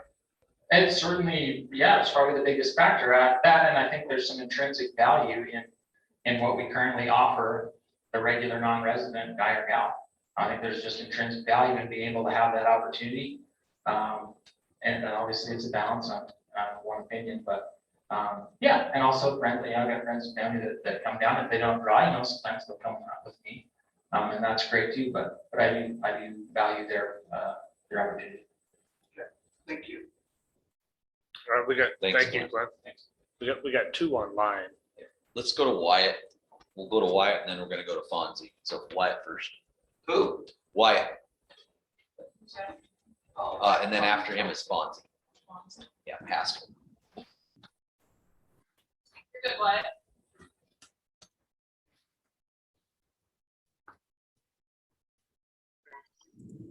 Okay, Wyatt, we're ready for you.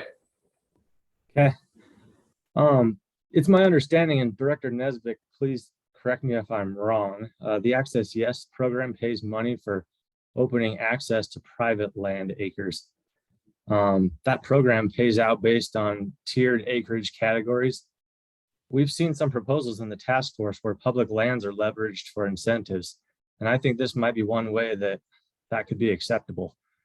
I think the Access Yes program should allow for landowners to benefit from increased acres they provide, be it public acres or private.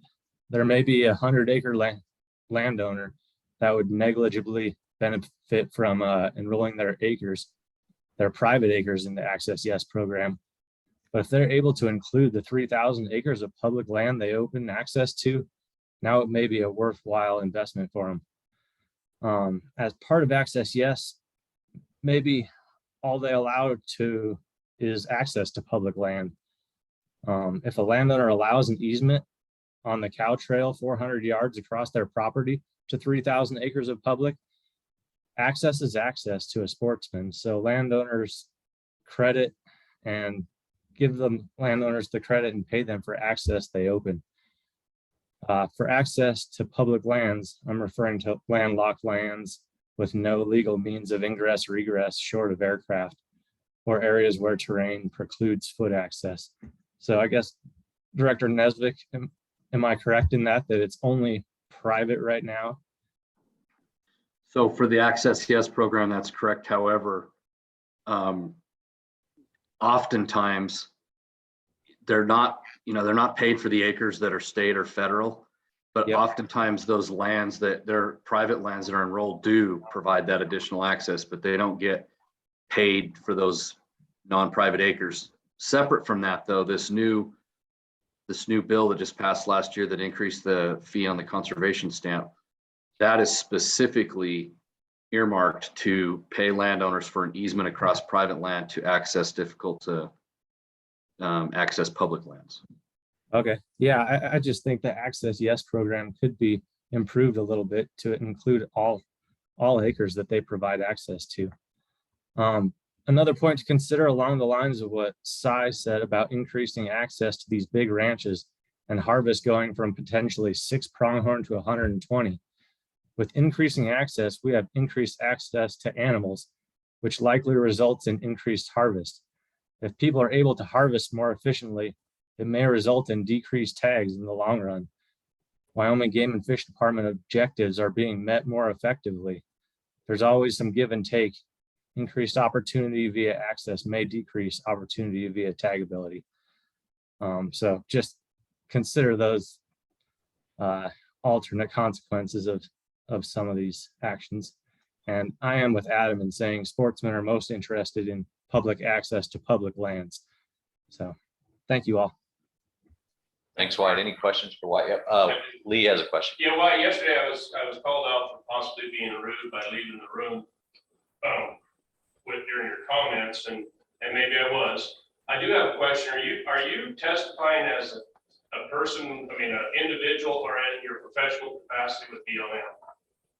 Yeah, I have not identified as being the capacity of my profession. I am commenting on as a interested public. I did apply for the task force and said I could bring, some of the perspective of what I deal with in public land management, but yeah, I'm not representing the BLM here, and I've tried to keep everything out that I deal with in that capacity, even though there are a lot of things as sportsmen that we know that pertain to BLM and their management of public lands. So it's a fine line. I've hopefully walked it well enough. And I also want to say I know a lot of what I say comes off as stark opposition and can sound harsh at times. And though I agree and empathize with a lot of what others are saying, as a public commenter, I'm pretty limited on time, and I just need to present the opposing argument. So I'm sorry if I do offend anyone with my comments, and I respect and appreciate what everyone is saying. Everything discussed at these meetings has implications to folks' personal lives, whether their hobbies, passions, or their profession. Presenting a counter argument isn't meant to be malicious. It's just an attempt to defend a different perspective on a topic. So I do really want to thank you all and appreciate your time and investment to this task force and your positions on topics. Thank you for that, Wyatt. You don't have to apologize. Just because your statements are to the point doesn't mean that they're disrespectful. So I don't think we've taken it that way. Yeah. Anyway, thanks for being involved with this whole process. Appreciate it. Okay. Going towards Fonzie. And then we have one more after that. Okay. Fonzie, you're up. All right. Is everyone able to hear me? Yep. Go ahead. All right. Thank you, Mr. Chairman. Thank you again to the task force for all of your hard work. You're dedicating so much of your precious, valuable time personally.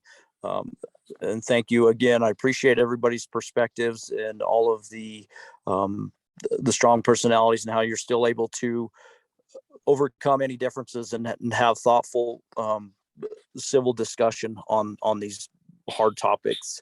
I appreciated Ian's presentation. I didn't get to hear all of it, but I did catch on some of it.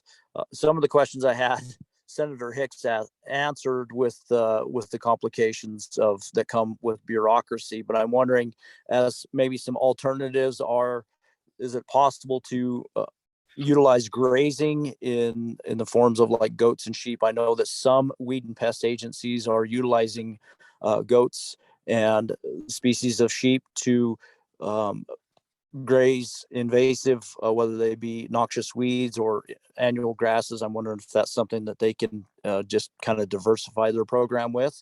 And then also like with harvesting of juniper stands and other things like that. Is that something that the public could be invited to maybe utilize that for maybe firewood or something else, to get more volunteers to just come and do it, so that way it makes the wading through the bureaucracy a little easier. And he doesn't necessarily have to answer those questions, but they're just kind of for thought. But I think most importantly, the impression that I get is that we need to remember that although Wyoming is a huge state, we're low in population, which is one of the reasons why I'm proud to call Wyoming my home. But also with that, the population of hunters, people that actually buy licenses every year that are residents, is extremely low.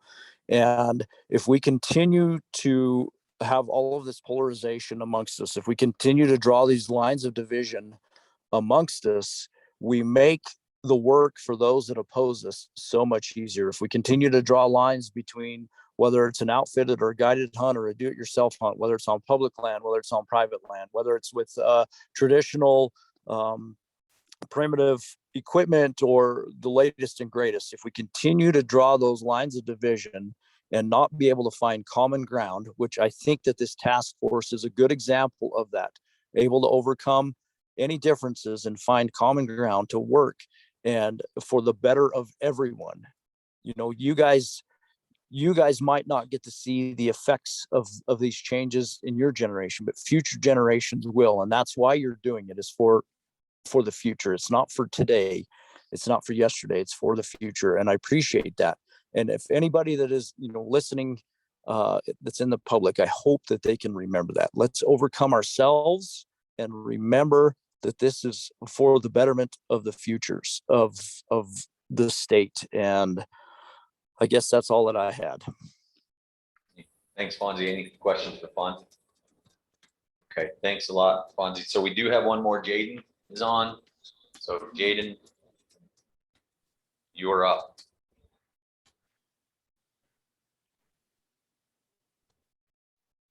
All right. Do I get a video today? I don't quite see myself on here. We don't see either, but we saw your name. That'll work. All right. Thank you. Thank you, Chairman and all the task force here today. I missed most of the habitat presentation, but I really appreciated that access discussion. For those of you who don't know me, my name is Jaden Bales. I work as the communications director here at the Wyoming Wildlife Federation. Jess and I are juggling a bunch of things today, so I just wanted to make sure to circle back and comment. I really, and the Federation really appreciates Commissioner Doobie's comments about looking for new ways to engage our landowners with things that are not just monetary benefits for allowing access. Looking at habitat projects or fence repairs, or even improving some of the rutted up roads that are on these places. I think those are all great solutions to try to get more buy-in from ranchers and from landowners and farmers. I grew up on a farm and ranch, and I know that we always would just run the circuit doing brandings to try to help our neighbors so we could connect a bunch of ground up that we could hunt. I think it's just a really important part of these rural communities, and it's a really important part of being a thoughtful and respectful hunter, is understanding that these landowners who are providing access are definitely taking on some extra responsibility and some extra work when they do that. I know that through the hunter management program, the hunter management area program through Access Yes, there are some ways that I think that we can address the issue of quality hunting experiences. As most of us know, if you open up these parcels to just like huge amounts of especially roaded access, it really does hurt that hunting experience. And making sure that we have a good balance of that, I think, is important. And that hunter management area system really allows there to be a limited amount of people with those permission slips.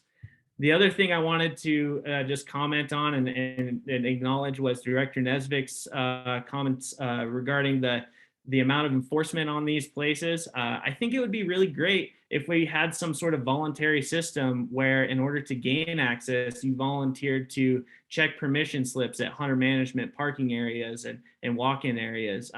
Some sort of volunteer for access program, I think, is a great idea, and it really engages people in a new way. So just know that these are all solutions I think are different than what we've talked about. The Wyoming Wildlife Federation works on habitat projects like these. We just finished up a Beaver Dam Analog project on the Ramsey Ranch. We did some exclosures on the Lowham Ranch outside of Evanston. And the response whenever we do those things is, you guys can come hunt out here anytime. And so I just think that you really hit the nail on the head when we started this conversation, and I appreciated everyone bringing that up. So thank you, and I hope that conversation continues to move forward. Thanks, Jaden. We do have a question here for you from Cy. Jaden, this is Cy. How you doing? Good, Cy.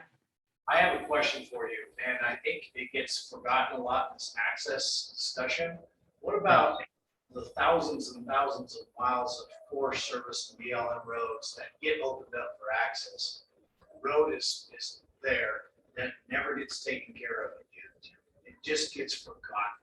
And we have such a backlog of current roads that have current access to Forest Service lands. The Grays River Road is a great example. Green River Lakes Road is another great example.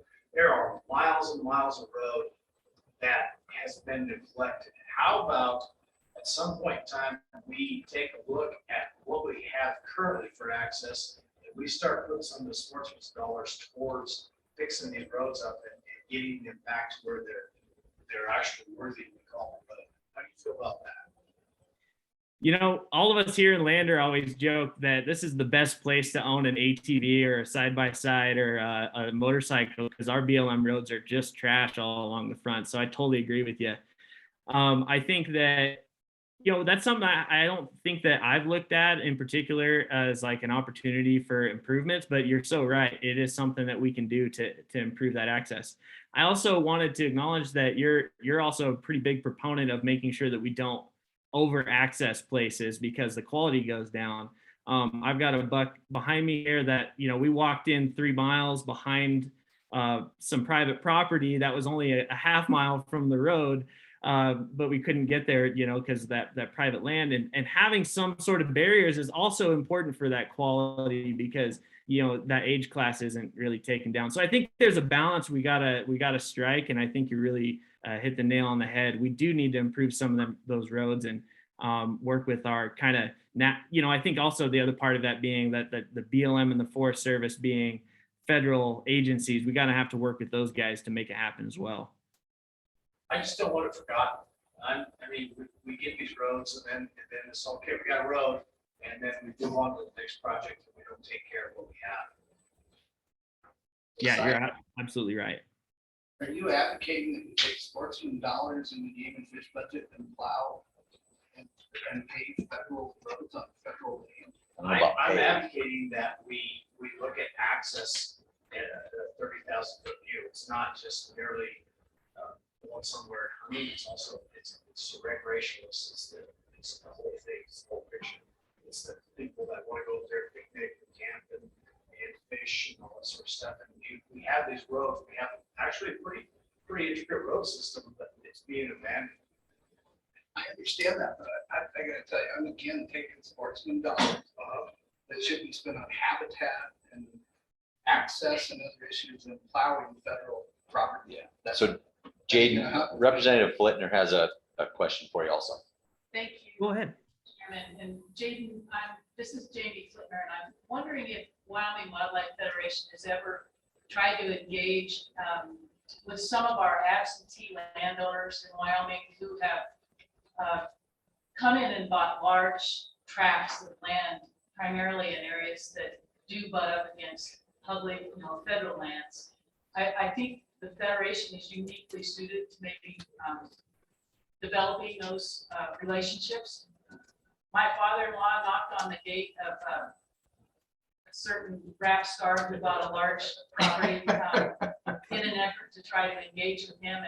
And those people are just so insulated that you can't even get to the interior of those organizations. But I'm just curious if the Federation has ever tried that, because I think that might help with some of our access problems, especially along, you know, the slopes of our big mountains where we've got so much that's locked up.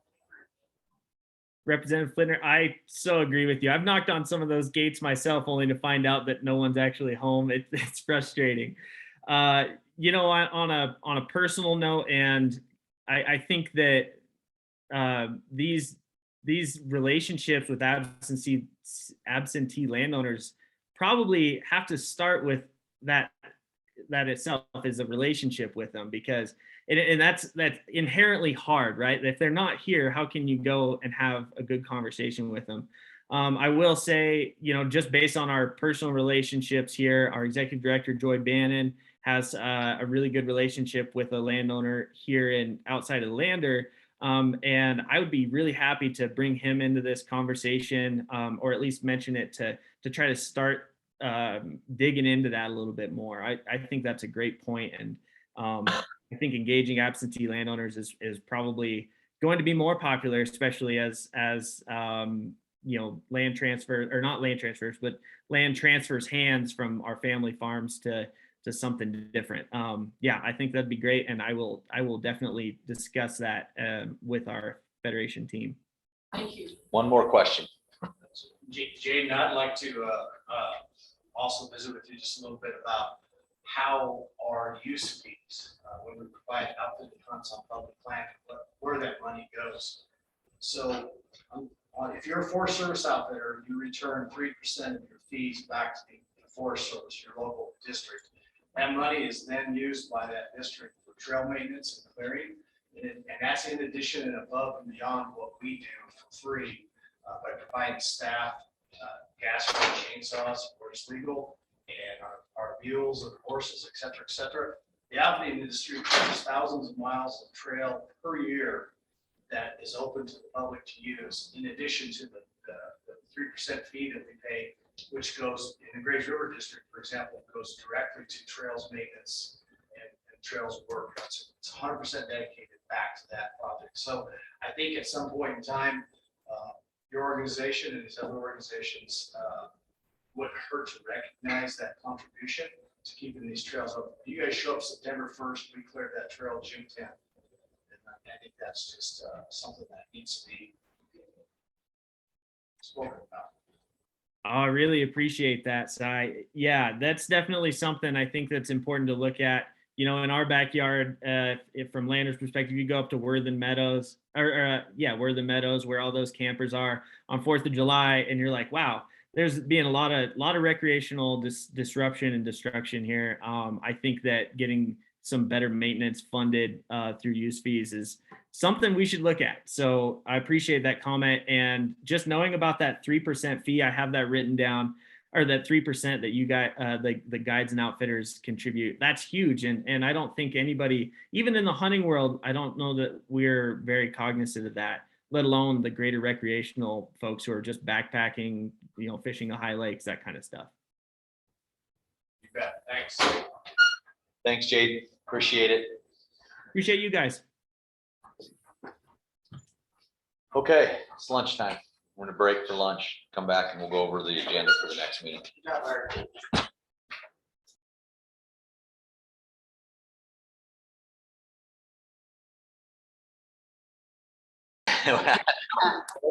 No problems. Puzzles for Taskforce. Okay, thanks, everybody. So one of the big things I think looming out there is by the time we, as a task force, sees and has an ability to say, you know what, we need to clarify this on all the things that are going to be going out for public comment, we're actually looking at probably not earliest would be the very end of next week, but I can't imagine this going out until the week following. And so hopefully the end of next week, we would get stuff out for public comment, but staff has to digest this, get something set up with us to go over that, and then hopefully get something out to you guys so that you can see what people are seeing for public comment, make sure that that's okay and understandable.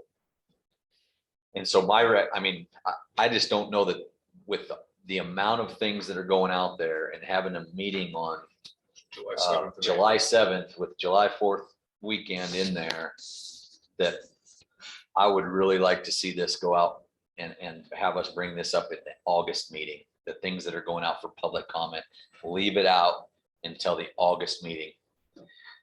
And I know that's a lot, but I think we have to give the people ability to digest that. Gives us an opportunity to whatever media platforms we can get it out on. It gives it more opportunity for public comment instead of just 2 weeks. And so I think that's something that we should do. So that being said, that means that we're gonna move, we wouldn't have any of those items we talked about yesterday, no grant compromise, no landowner stuff, on the agenda for the July meeting. Do we need 2 days for July? I don't, and this is a selfish ask for me. I have my 30th high school reunion on the second day, and I'm hosting that. And so only, yeah, I don't know if they do them after 30. When you're the only one left, Si, they quit doing it. So, so I would recommend a 1-day meeting. And he's only 60, by the way. So, Graduated when he was 30. I would appreciate a 1-day meeting, really these 2-day meetings, just for those of us who have to travel so far and get 2 nights of lodging. stuff. Yeah, It is, and I agree. And so, How about this? So moved. okay, so we'll So move it to a 1-day meeting, July 7th. And we will, we'll plan on leaving the things that we put out for public comment that come out of this meeting from yesterday and today, that we'll leave that out and we'll discuss those items in August. What is that meeting? I don't know that. 8, 9, and we'll debate whether that's a 1 or 2-day meeting at the, at maybe at the next meeting, but I think right July now, will just be the Thursday the 7th. just Thursday the 7th, Yeah, that's what I was gonna ask. just Thursday the 7th. Yep, just the 7th. And so then in this next meeting, I think we certainly can continue this conversation about hunter access. Rick King's gonna be, I think he's going to be here to speak with us about the depredation options that they're gonna be bringing forward to the commission. I think some of those are gonna be things we've talked about. I think that'll be a really good segue into that conversation. So we'll have some conversation on that. And what and if the recommendations of this task force can tag on to what they're already going to be bringing forward to the, I guess, the September meeting, September commission meeting, I believe, is the way I understood it. And so if there's some gaps in what we've been talking about or what they're bringing forward, if not, do we leave it or what? Go ahead, Adam. Mr. Chairman, thank you. Just maybe a request, if that access conversation is going to be part of that July 7th, would it be possible maybe to get an individual from Montana who knows the block management program inside and out I've talked with a lot of folks who look at access, yes, as, man, that was great back when it first started, right? But the scope of our society and our environment has kind of outgrown maybe what access, yes, was determined to be. And I don't know if that's the right solution. I just looked at our neighboring state to the north, and I know there's a lot of success with that block management program. I don't know how it fits into this state because I don't know enough about it to. So is Director Nez, is Brian, he's not on, is he? Yes. Yes. Brian, do you have any relationship with any folks in Montana that maybe we could get somebody from Montana to come do a presentation for us for an hour? I'll sure make a request, but I don't I don't have a feeling one way or the other whether they'll accommodate. So, but I'll make an effort. Thank you. Even if it was Zoom. Yeah, even if they zoomed in, it would be certainly great, I just know I have a ton of questions, and all I get back is anecdotal answers from friends who've either lived there or have hunted there every 3 years type situation. So. And Mr. Chairman, maybe it was a meeting I missed, but have we got a talk about access, yes, like presentation from the department? Because I would like to get more details on that, where I'm listening to it rather than just reading about it. Well, what flexibility exists within our. Is that doable, Brian? Yes. Okay. Yeah, for July.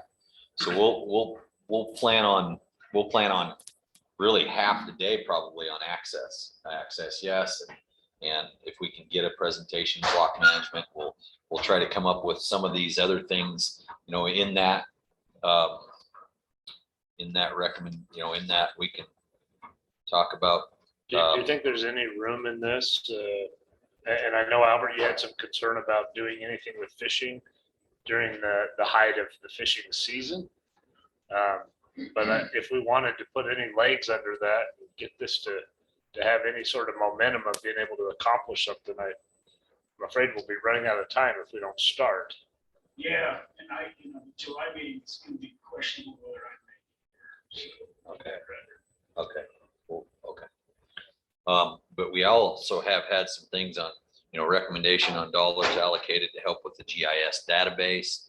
That can be talked about, the TRW getting an update on, you know, on that GIS statewide, and that public spaces conversation. And I don't know, you know, I think there's definitely some room for this task force to put some things forward, on, you know, recommendations and whatnot. So I think that would be good conversations to have. It'll probably take a half a day for that. And if we talk about the depredation issues, that's probably at least half of that last half of a quarter of the day, half of the other half. And so what other issue do we want to put on to the next meeting? Go ahead, Pat. We need at least a half an hour to add expletives to Larry's letter. Okay. Going over, I think it'd be good. We'll just go over Larry's letter. He's got a month to get that to us, and we can go, we'll just put that on there to go over the letter. So,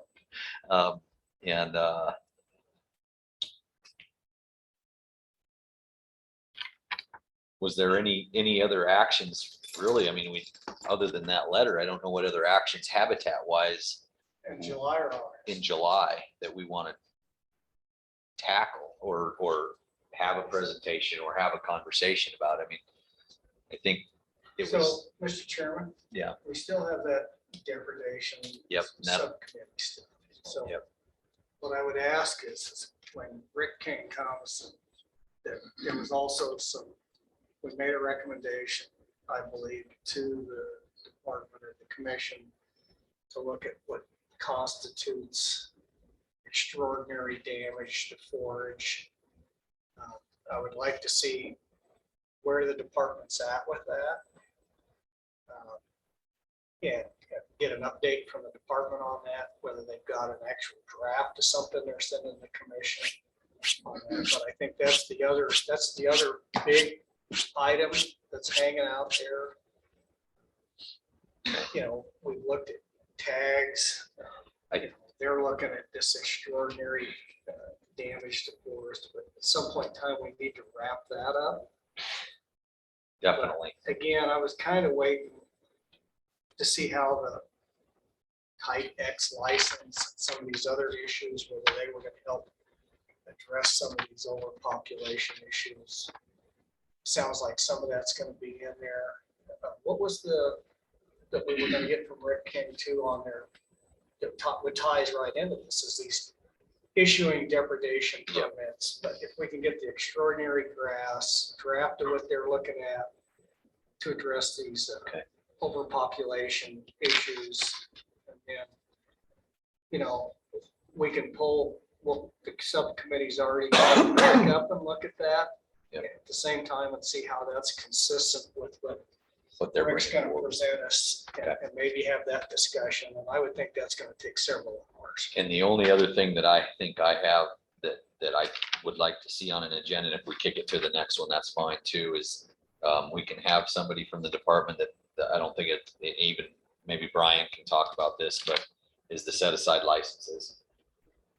That's something we can just put on the agenda, and if it gets bumped to the next meeting, you know, we can do that. That's not something that, you know, they're going to present it, tell us what they are, what are our thoughts on that. We'll discuss that, but I think that's something that we could introduce if we needed to. And it's a good filler for if we needed a filler. So Is there anything we could? I think I know the answer to this, but is there anything we could do to help push the BLM and the Forest Service? So how could we influence that or make that, their participation in habitat improvement particularly?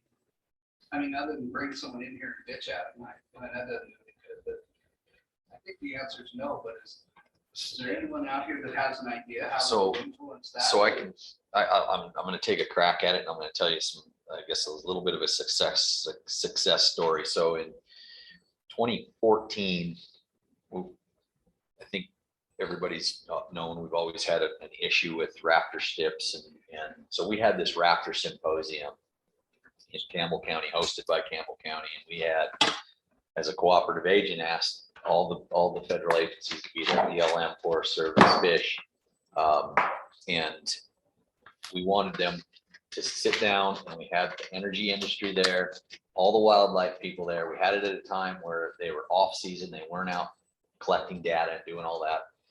And we did the presentations, and we had them do, it was a whole day thing, had the federal agencies actually sitting in the same stage doing a presentation, and it was absolutely amazing that they didn't even classify a turkey vulture or a ferruginous hawk. They didn't even use the same abbreviation for those. So nobody shared data ever. And it was silly. I mean, and they all sat up there and talked about how silly this was. By the next year, they actually had a way to not only take all of their data, and the biggest thing was putting it into a database that was going to be acceptable for all the agencies and the department, and that is held at the University of Wyoming in their wind. I think it's Dr. Bouvet that holds that. It's not accessible by the average person because you don't want the average person knowing where there's a eagle nest or a hawk nest. So some of that stuff is, say, classified, but the departments or the agencies can look that up. They don't have to duplicate the services. And the same thing with the biologists that are working for Marathon or Devon or whatever. Since then, that's all been turned over to the University of Wyoming. Campbell County hosted the first two symposiums. They've had two since that have been hosted in Laramie. It has worked, but it's taken 8 to 10 years. So it's not something that I think can happen overnight. I think it's absolutely ridiculous, the things that we've heard earlier. I think everybody, even the agency people, if they were all sitting in this room, would think it's the silliest thing that, we dealt with it on prairie dog management forever on Thunder Basin National Grassland, right? You can do everything up to the fence line, but because there's a different owner over here, you can't do that over here. And so it doesn't make sense, but until you get them all at the table and get them to understand that it doesn't make sense, I just don't know how you do it. And I don't know that we have enough time to do it. I really don't. So I don't know. I mean, that's just my experience with how it's a success, but it took a long time.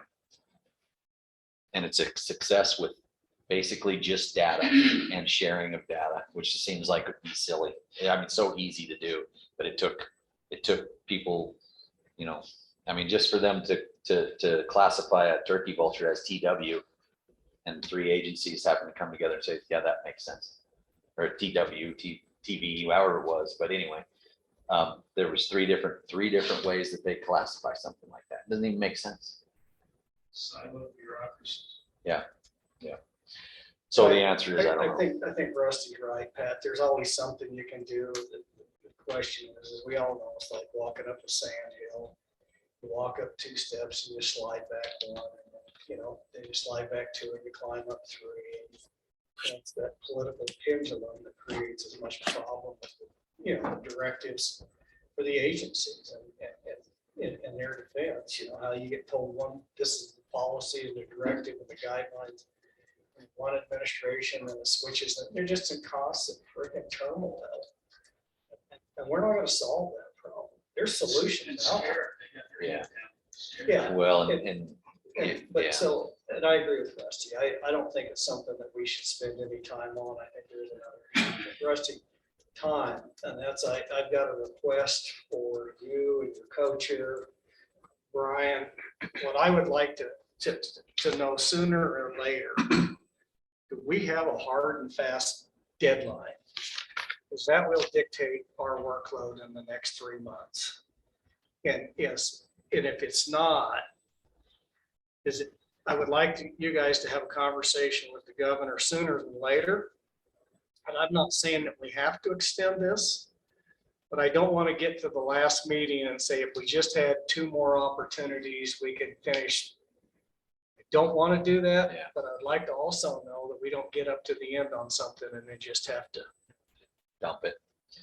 So, you I'm know, not asking my- to say, oh, we're gonna extend it for a year, just say, is that it? We're done, because that will dictate our workload, Mr. Chairman. I appreciate that, Senator Hicks, and I'll try to take a stab at it as good as I can with our preliminary discussion about this, but there's an election going on, and so I might be able to answer this question. We might be able to answer this question a little bit better August 17th, but I don't know that, you know, I don't know that we know that. So in our preliminary discussions with Josh and with Brian, our anticipation is that the December meeting, it's going to be the last meeting, and that there won't be very much at that meeting because we're not going to be taking anything else forward. And what we would do with that would be discuss what would come out of from November to, you know, what we put out for public comment in November to the December meeting. And so that's the answer I have. Why don't we just decide that? Well, we can, that's what I'm saying. I'd say we're done by December 18th. Yeah, and I mean, I think that's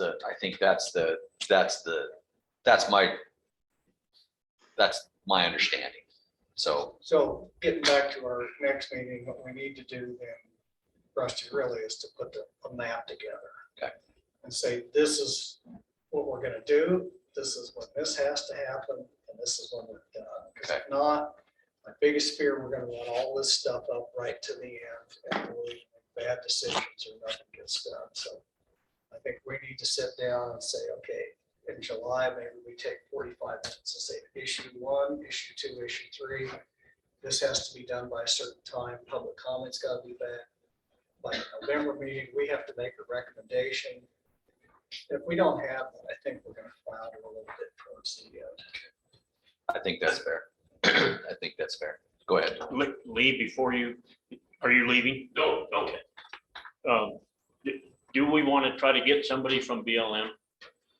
You know, I mean, I would like to, but I don't know that. I mean, I think we can get someone from BLM. Let me make a suggestion. Go ahead. Lee is our manager, and Cody is still the same. He's one of the first BLM guys in a long time that has shown interest. He came to the town hall that we had in Powell.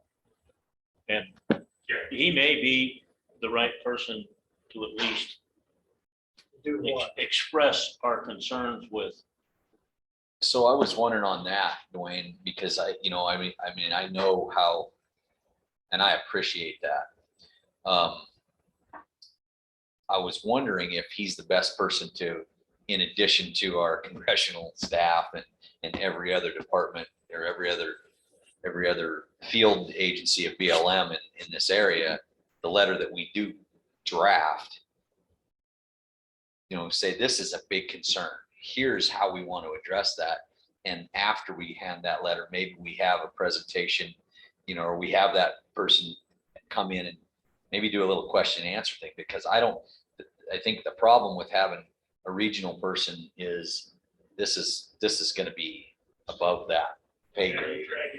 If you want to, I think the best person you could have come talk to us about the NEPA streamlining, that you guys know Joel Bausman. Like, he's been on this for decades now, and through 4 different administrations, I'm thinking it, and it's just, I mean, small victories over a long period of time is what you hope for. Mr. Chairman. You know, anyway. And I appreciate that, Dwayne, that if we were gonna do anybody, be the state director, and we're not gonna do anything. Besides give us what the standard line is, and I think we're just wasting our time. And here's the other side, it's not just the BLM. Right, it's not. We're having this problem with NRCS through farm bill contracts right now. It's just the overall direction that the federal government has come with. So it's much bigger than just a BLM issue. National Historic Preservation Act is completely different than NEPA. And so you start segregating all these out, just understanding the bureaucratic hierarchy and who's got authority. I mean, it's, we just don't have the time. This committee does not have the horsepower to affect any change at any level. And I think we're just wasting our time. We should be focused on trying to get some of these other state things that we can't actually affect. Okay. I appreciate that. I mean, I think it's a good thought. I mean, I think if we had another year, maybe, you know, that we would tackle it, you know, but that. You know, I would just suggest you So- guys use him like a rented deal, because very soon, where do you get a district manager? And I've had the luxury of working with 2 really good ones with BLM. That could get stuff done. Make hay while the sun shines. That Cody office is 9-day different compared to the Woodward office. Yeah. We deal with both. No question. Okay. Albert, Larry and I, for sure, have been dealing with the feds on wolves and grizzly bears since 2002.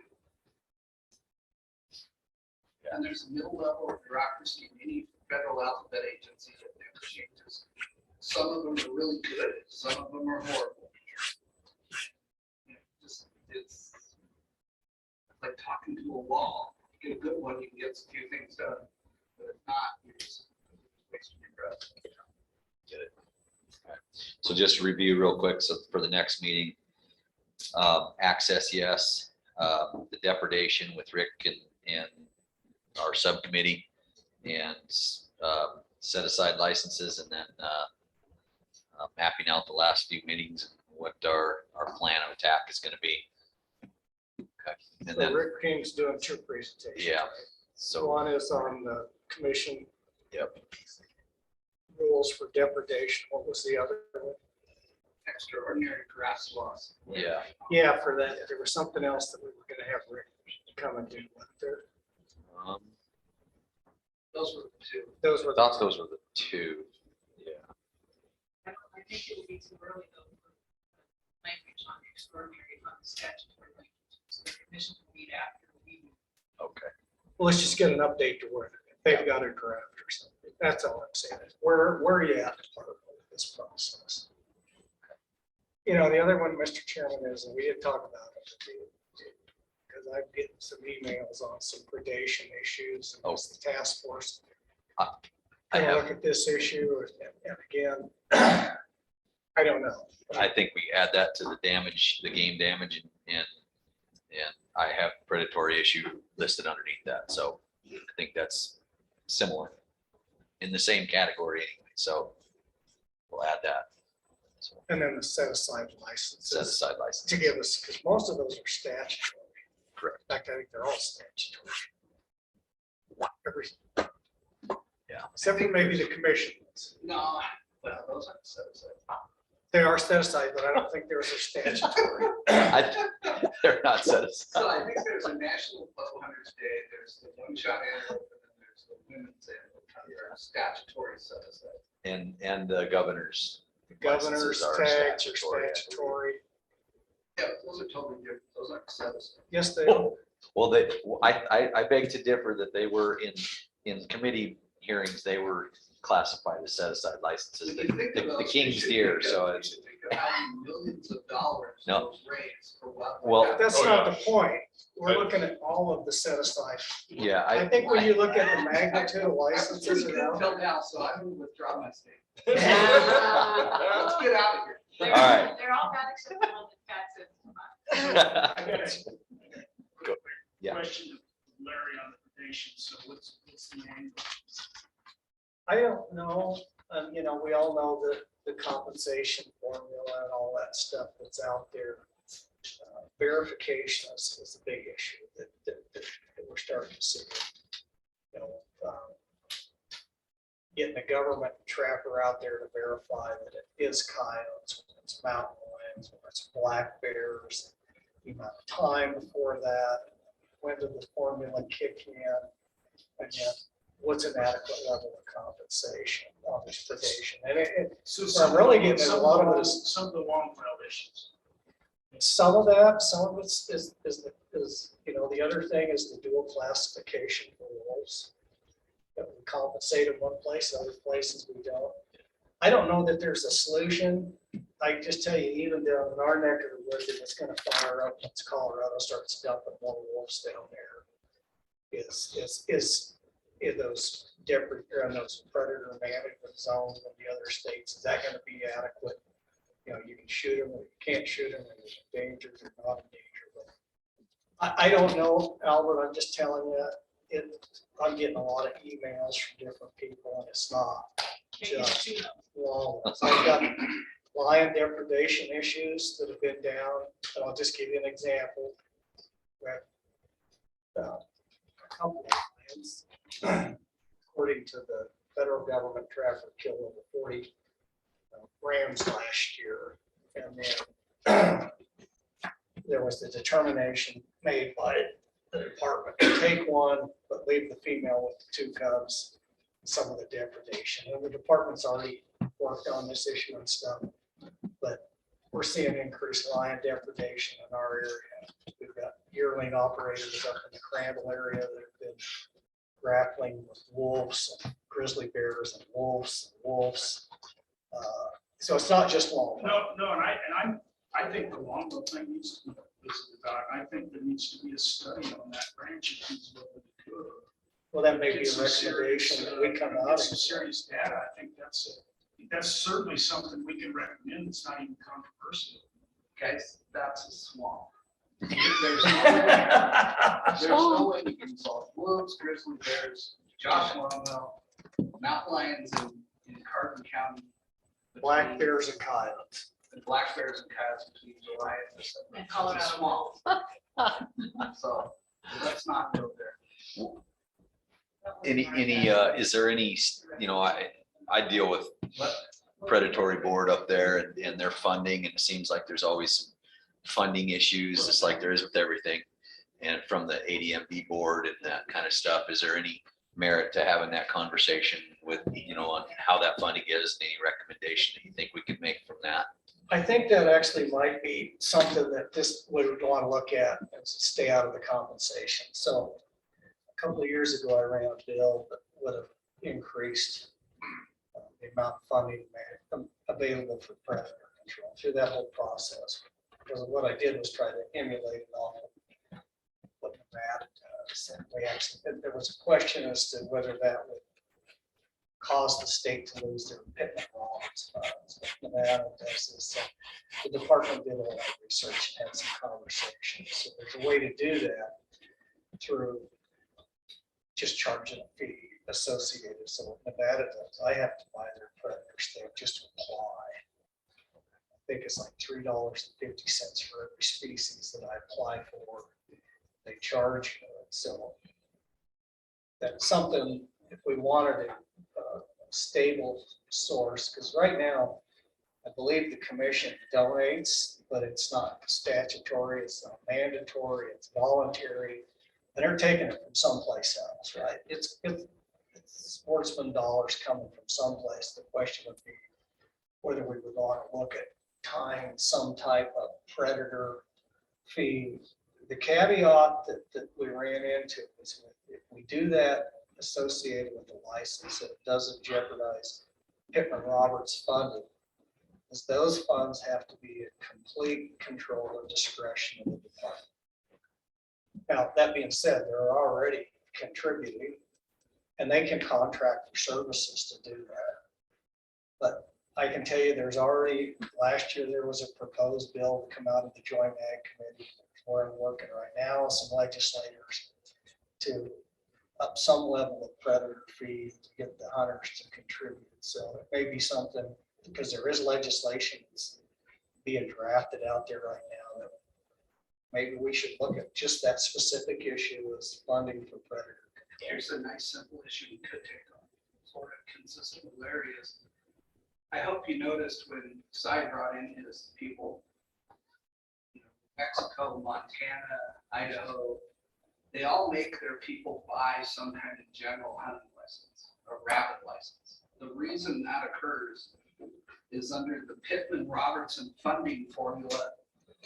It's this crazy formula I can't explain, but it's size of area, number of hunting licenses bought.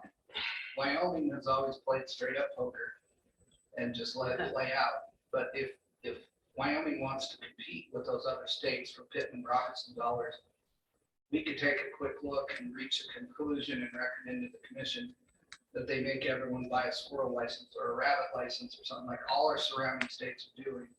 And maybe you tie some additional funding to our weed pest districts.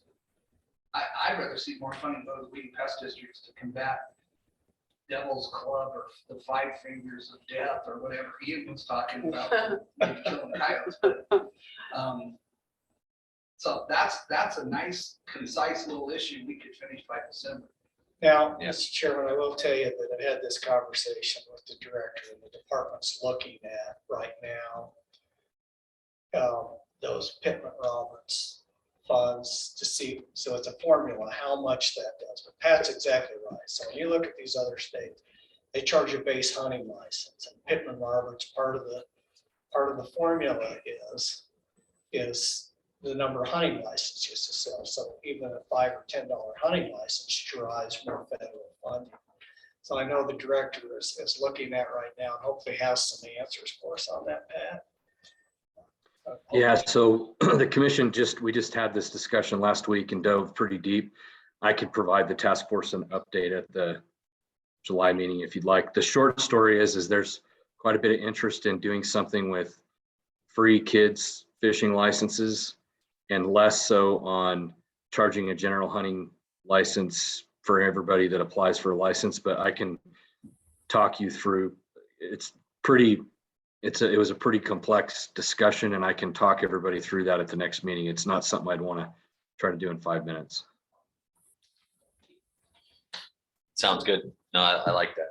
This might not, with the task force might not have the dogs, we might not be able to do anything about this, but, and I applaud, hunters stepping up and funding stuff, but at some point in time, every user of the wildlife needs to get in the game.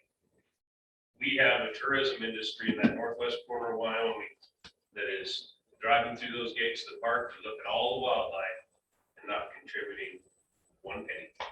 Well, there's your biggest champion. Right I know, there. He's we've had a running lot of several talks about bills. it, and Adam.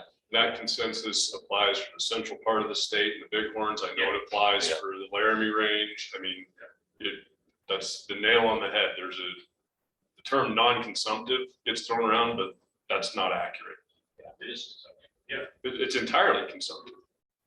I mean, vehicles disrupting, mountain climbers climbing, walking through wherever, it's entirely something that needs to. just my soapbox. No, I think we did talk about this at one point, that non-consumptive, impact that has on Wyoming, and how do we And Representative Summers' take bill, advantage of that? to do a collection at Yellowstone Park. I've had a lot of conversations with Superintendent Charlie about it. When he first got here, he was saying he was gonna have a hard time putting any money on there for wildlife when he's trying to rebuild the park. But I'm having new conversations with him because he's gotten a lot of federal funding to start rebuilding the park. Yeah. So we might start having that conversation again about the user fee. How do you feel about taking part of the lodging tax and dedicating that towards? Since they're making me pay that now, hell yes. I know, right? Well, I mean, the data we show, it's 80% paid by non-residents, so. There's, I don't want to have that fight, but, we've done this before. I mean, it was strictly directed at certain sectors. So. How about part of the grand compromise being that the outfitters have to pay an extra 10% for the non-consumptive use? They do in Montana. So in Montana, I don't know if Paul touched on that, but part of like funds from that outfit dedicated back to use their black pit. So that plants that bought that extra. I was just jabbing. I don't mind, actually, I've wondered for years why the state of Wyoming didn't do a tourist gas tax, raise the tax on gasoline Memorial Day and take it off on Labor Day, 5 cents a gallon, 10 cents a gallon, with the tourists are all driving here, and use it for